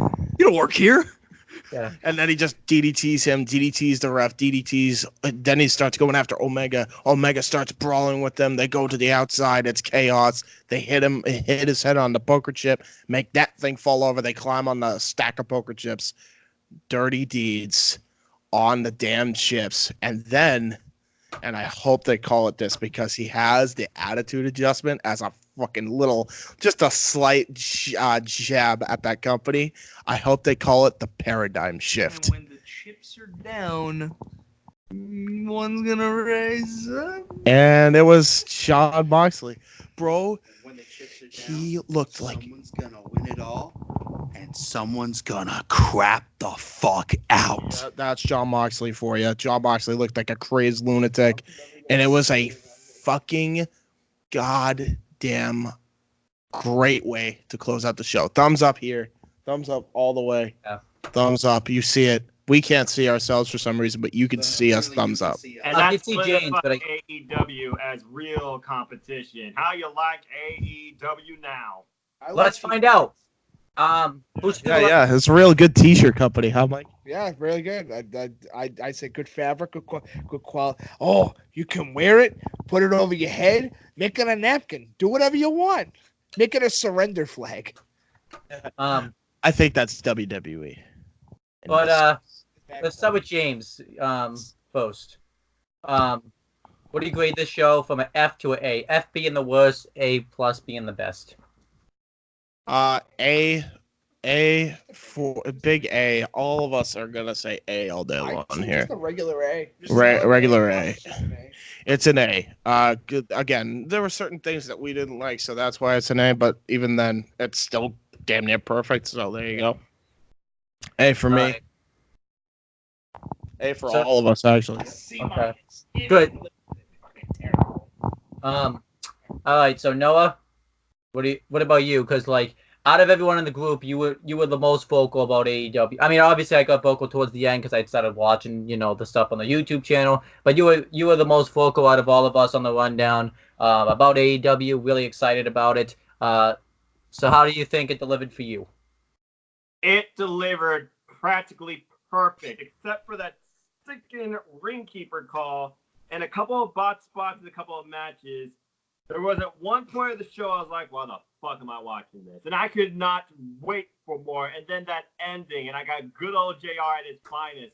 I couldn't ask for more as a freaking wrestling fan. Not only is Moxley reborn, my passion for wrestling is reborn. Solid A show. Cannot wait for Fight for the Fallen, Fighter Fest, All Out, and their 2-hour October weekly show on TNT. Yep. Same here. Yeah, I want to see more. I honestly thought it was a perfect show. I don't think the botches or anything like that really hurt my enjoyment of the show. And I think I had a lot of expectations, but it even exceeded those because they definitely proved, like, we talked about it before. WWE is fucked. Like they're not even gonna be able to compete if. Which I will have the perfect way to end that show before you. I have a perfect ending line for that show. Mike and I will reenact. Yeah. He'll know where I'm going with it. But I will say this too. They're not even just number 2. For those people that think they're number 2, they're not. They're number 1 by default. Period. Bottom line. Yes, WWE may have more financial, but Financially, guess what? Actually use your money to the correct end. Exactly, and not just that. Well, can you repeat what Mike just said? Because you were the one holding. Money only helps you when you actually put your money towards the correct thing. Yep. Instead of constantly fucking yourself over at every turn. Yep. I want to also point this out. When you fuck over your audience tunes out. First off, a USA was already not in as many homes as TNT, and that was like that with the original Monday Night War. So there's that. Then you have the ITV deal and ITV4, their main channel, which reaches over 20 million homes. Okay. And I wanted to put that in perspective to WWE's current Sky Sports deal, which is about to expire, which only reaches 8.9 million homes and 2.1 million homes. Okay. And then, yeah, WWE has India. Yeah, maybe WWE has all these other markets. Guess what? When you have you have your core audience go to an entirely separate company and give them their biggest rating that they've ever had, the biggest rating in wrestling since the Attitude Era, and it wasn't even WWE. That, my friend, says a lot. WWE, it's not just a freaking opinion anymore. It's a straight up fact. You're fucked. Yeah. You are entirely fucked. This company is the number 1 promotion in pro wrestling, period. There's also the whole thing that WWE doesn't even consider themselves pro wrestling. They're sports entertainment. Well, I feel like Triple H considers their supposed B and C shows, a la NXT and 205, more like pro wrestling than the main roster does. So, NXT UK as well. So it's ridiculous how you can do this kind of booking that AEW is doing in your own backyard, but you refuse to do it for the main roster. And guess what? You are suffering. If WWE wants to survive, they're going to have to do more than just rely on NXT and NXT UK and 205 Live, which is finally catching waves, because if they don't give those 3 the focal point, you keep focusing on what you're doing for on SmackDown Live, James, you're right. They're fucked. So, yeah, my letter grade, I think it broke the scale. I'm giving it an S. I really enjoyed it. Oh! S rank, dude. S rank. Yeah. Yeah. Now we're gonna ask the question though, because Casey asked this question. Somebody's been watching too much Japan, going for those X ranks, huh? I know. I'm gonna get. Climax is coming up. Imagine how much that's gonna shift stuff in wrestling in July. Just Agreed. But now we're gonna ask the question though first, before we end the video. Casey asked this question after the show, and we obviously gotta answer it. Did AEW set the bar though too high? Because now they gotta consistently deliver this way. That's very true. That's a good question. Here's the thing, because Tony Khan said this in a post interview. Oh, by the way, he actually doesn't mind taking a little longer in an interview. He doesn't feel pressed for time, and he doesn't mind talking to people. He also doesn't act like a child. He said this: don't expect a pay-per-view every month. Don't expect the TV product to be the same as a pay-per-view. They're going to do these in spades, and they're going to focus more heavily on the pay-per-views for what you expect versus what you expect to see every single week. Did they set the bar too high? I don't know. It's a first impression. You only can make one first impression. I truly feel like we're not going to have the answer until the next real pay-per-view, even though they got fired for the fall. And I feel like, in my opinion, their next pay-per-view is going to be all out. Yeah. Yep. What about you, James, though? Do you think they set the bar too high, or do you think, No, not at all. No, I think setting a bar. called setting a what they bar. did. They They set a bar. set the bar. They did not officially raise the bar to the max. I feel like they can go up from here, but it doesn't mean they're going to go up every time, nor am I assuming that. I Yeah. want to see Nor more. that they, We need nor to do see they more. need to all the time. A bar need to begin see with. more. WWE never had a bar. They lost That's the true. bar a long time Well, ago. NXT, no, I take that back. NXT right now is saying the bar what you would hope WWE to become. If the WWE don't become that, James, like you're right, they're fucked. But again, AEW, this is only their first show. It is too soon to say that they officially set the bar. It's a bar, not the. Yep, Yeah, I agree. exactly. For And the yeah. record, I have one little last thing to close out the show. But Owen, you do your plugs. Noah, you do your plugs, and then we'll do our plugs. We have no plug. All right. I'll do. Why don't we start with Noah? Just because it's only one of him on the Skype call where he is. So there you go. Okay. First off, James and company, pleasure as always. Nice to finally be in and talk wrestling with you gentlemen. And Owen, thanks again. If y'all want to follow me, I'm just keeping it super simple because it is super late here. Look me up on Twitter at nodq.com/Noah or my simple YouTube channel at youtube.com/users/NoahFoster210, where I'll be doing bracketology and predictions video on G1 Climax, Defiant Wrestling's Built to Destroy, and Ring of Honor Best of the World, and Silent Showdown in Melbourne, Australia. That's what's coming up on my channel. As well as 205 Live Matters, my weekly series talking about Cruiserweight Wrestling, and 205 Live, reviewing, previewing, discussing it every week with great people. James and Owen's even been on there once. Guys, if you guys want to be on, let me know. And also, I'm just a simple man and a lifelong fan of wrestling. Simple as that. So follow me or don't, your choice. But hey, it's all about wrestling, not about me. Exactly.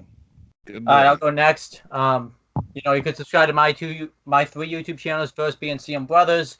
Plan on posting some content on there. Same thing with Owen Talkinator. Check that out. Check out this channel. I'm gonna be doing 3 wrestling rundowns in 1 week. Obviously, being this one, and then tomorrow. Fortunately, we set the bar high with this. Now we're gonna talk about go back down to earth a little bit. Talk about Stomping Grounds, Raw, SmackDown Live. And we will not be there to watch. You went from setting the bar to shitting the bar. Yeah.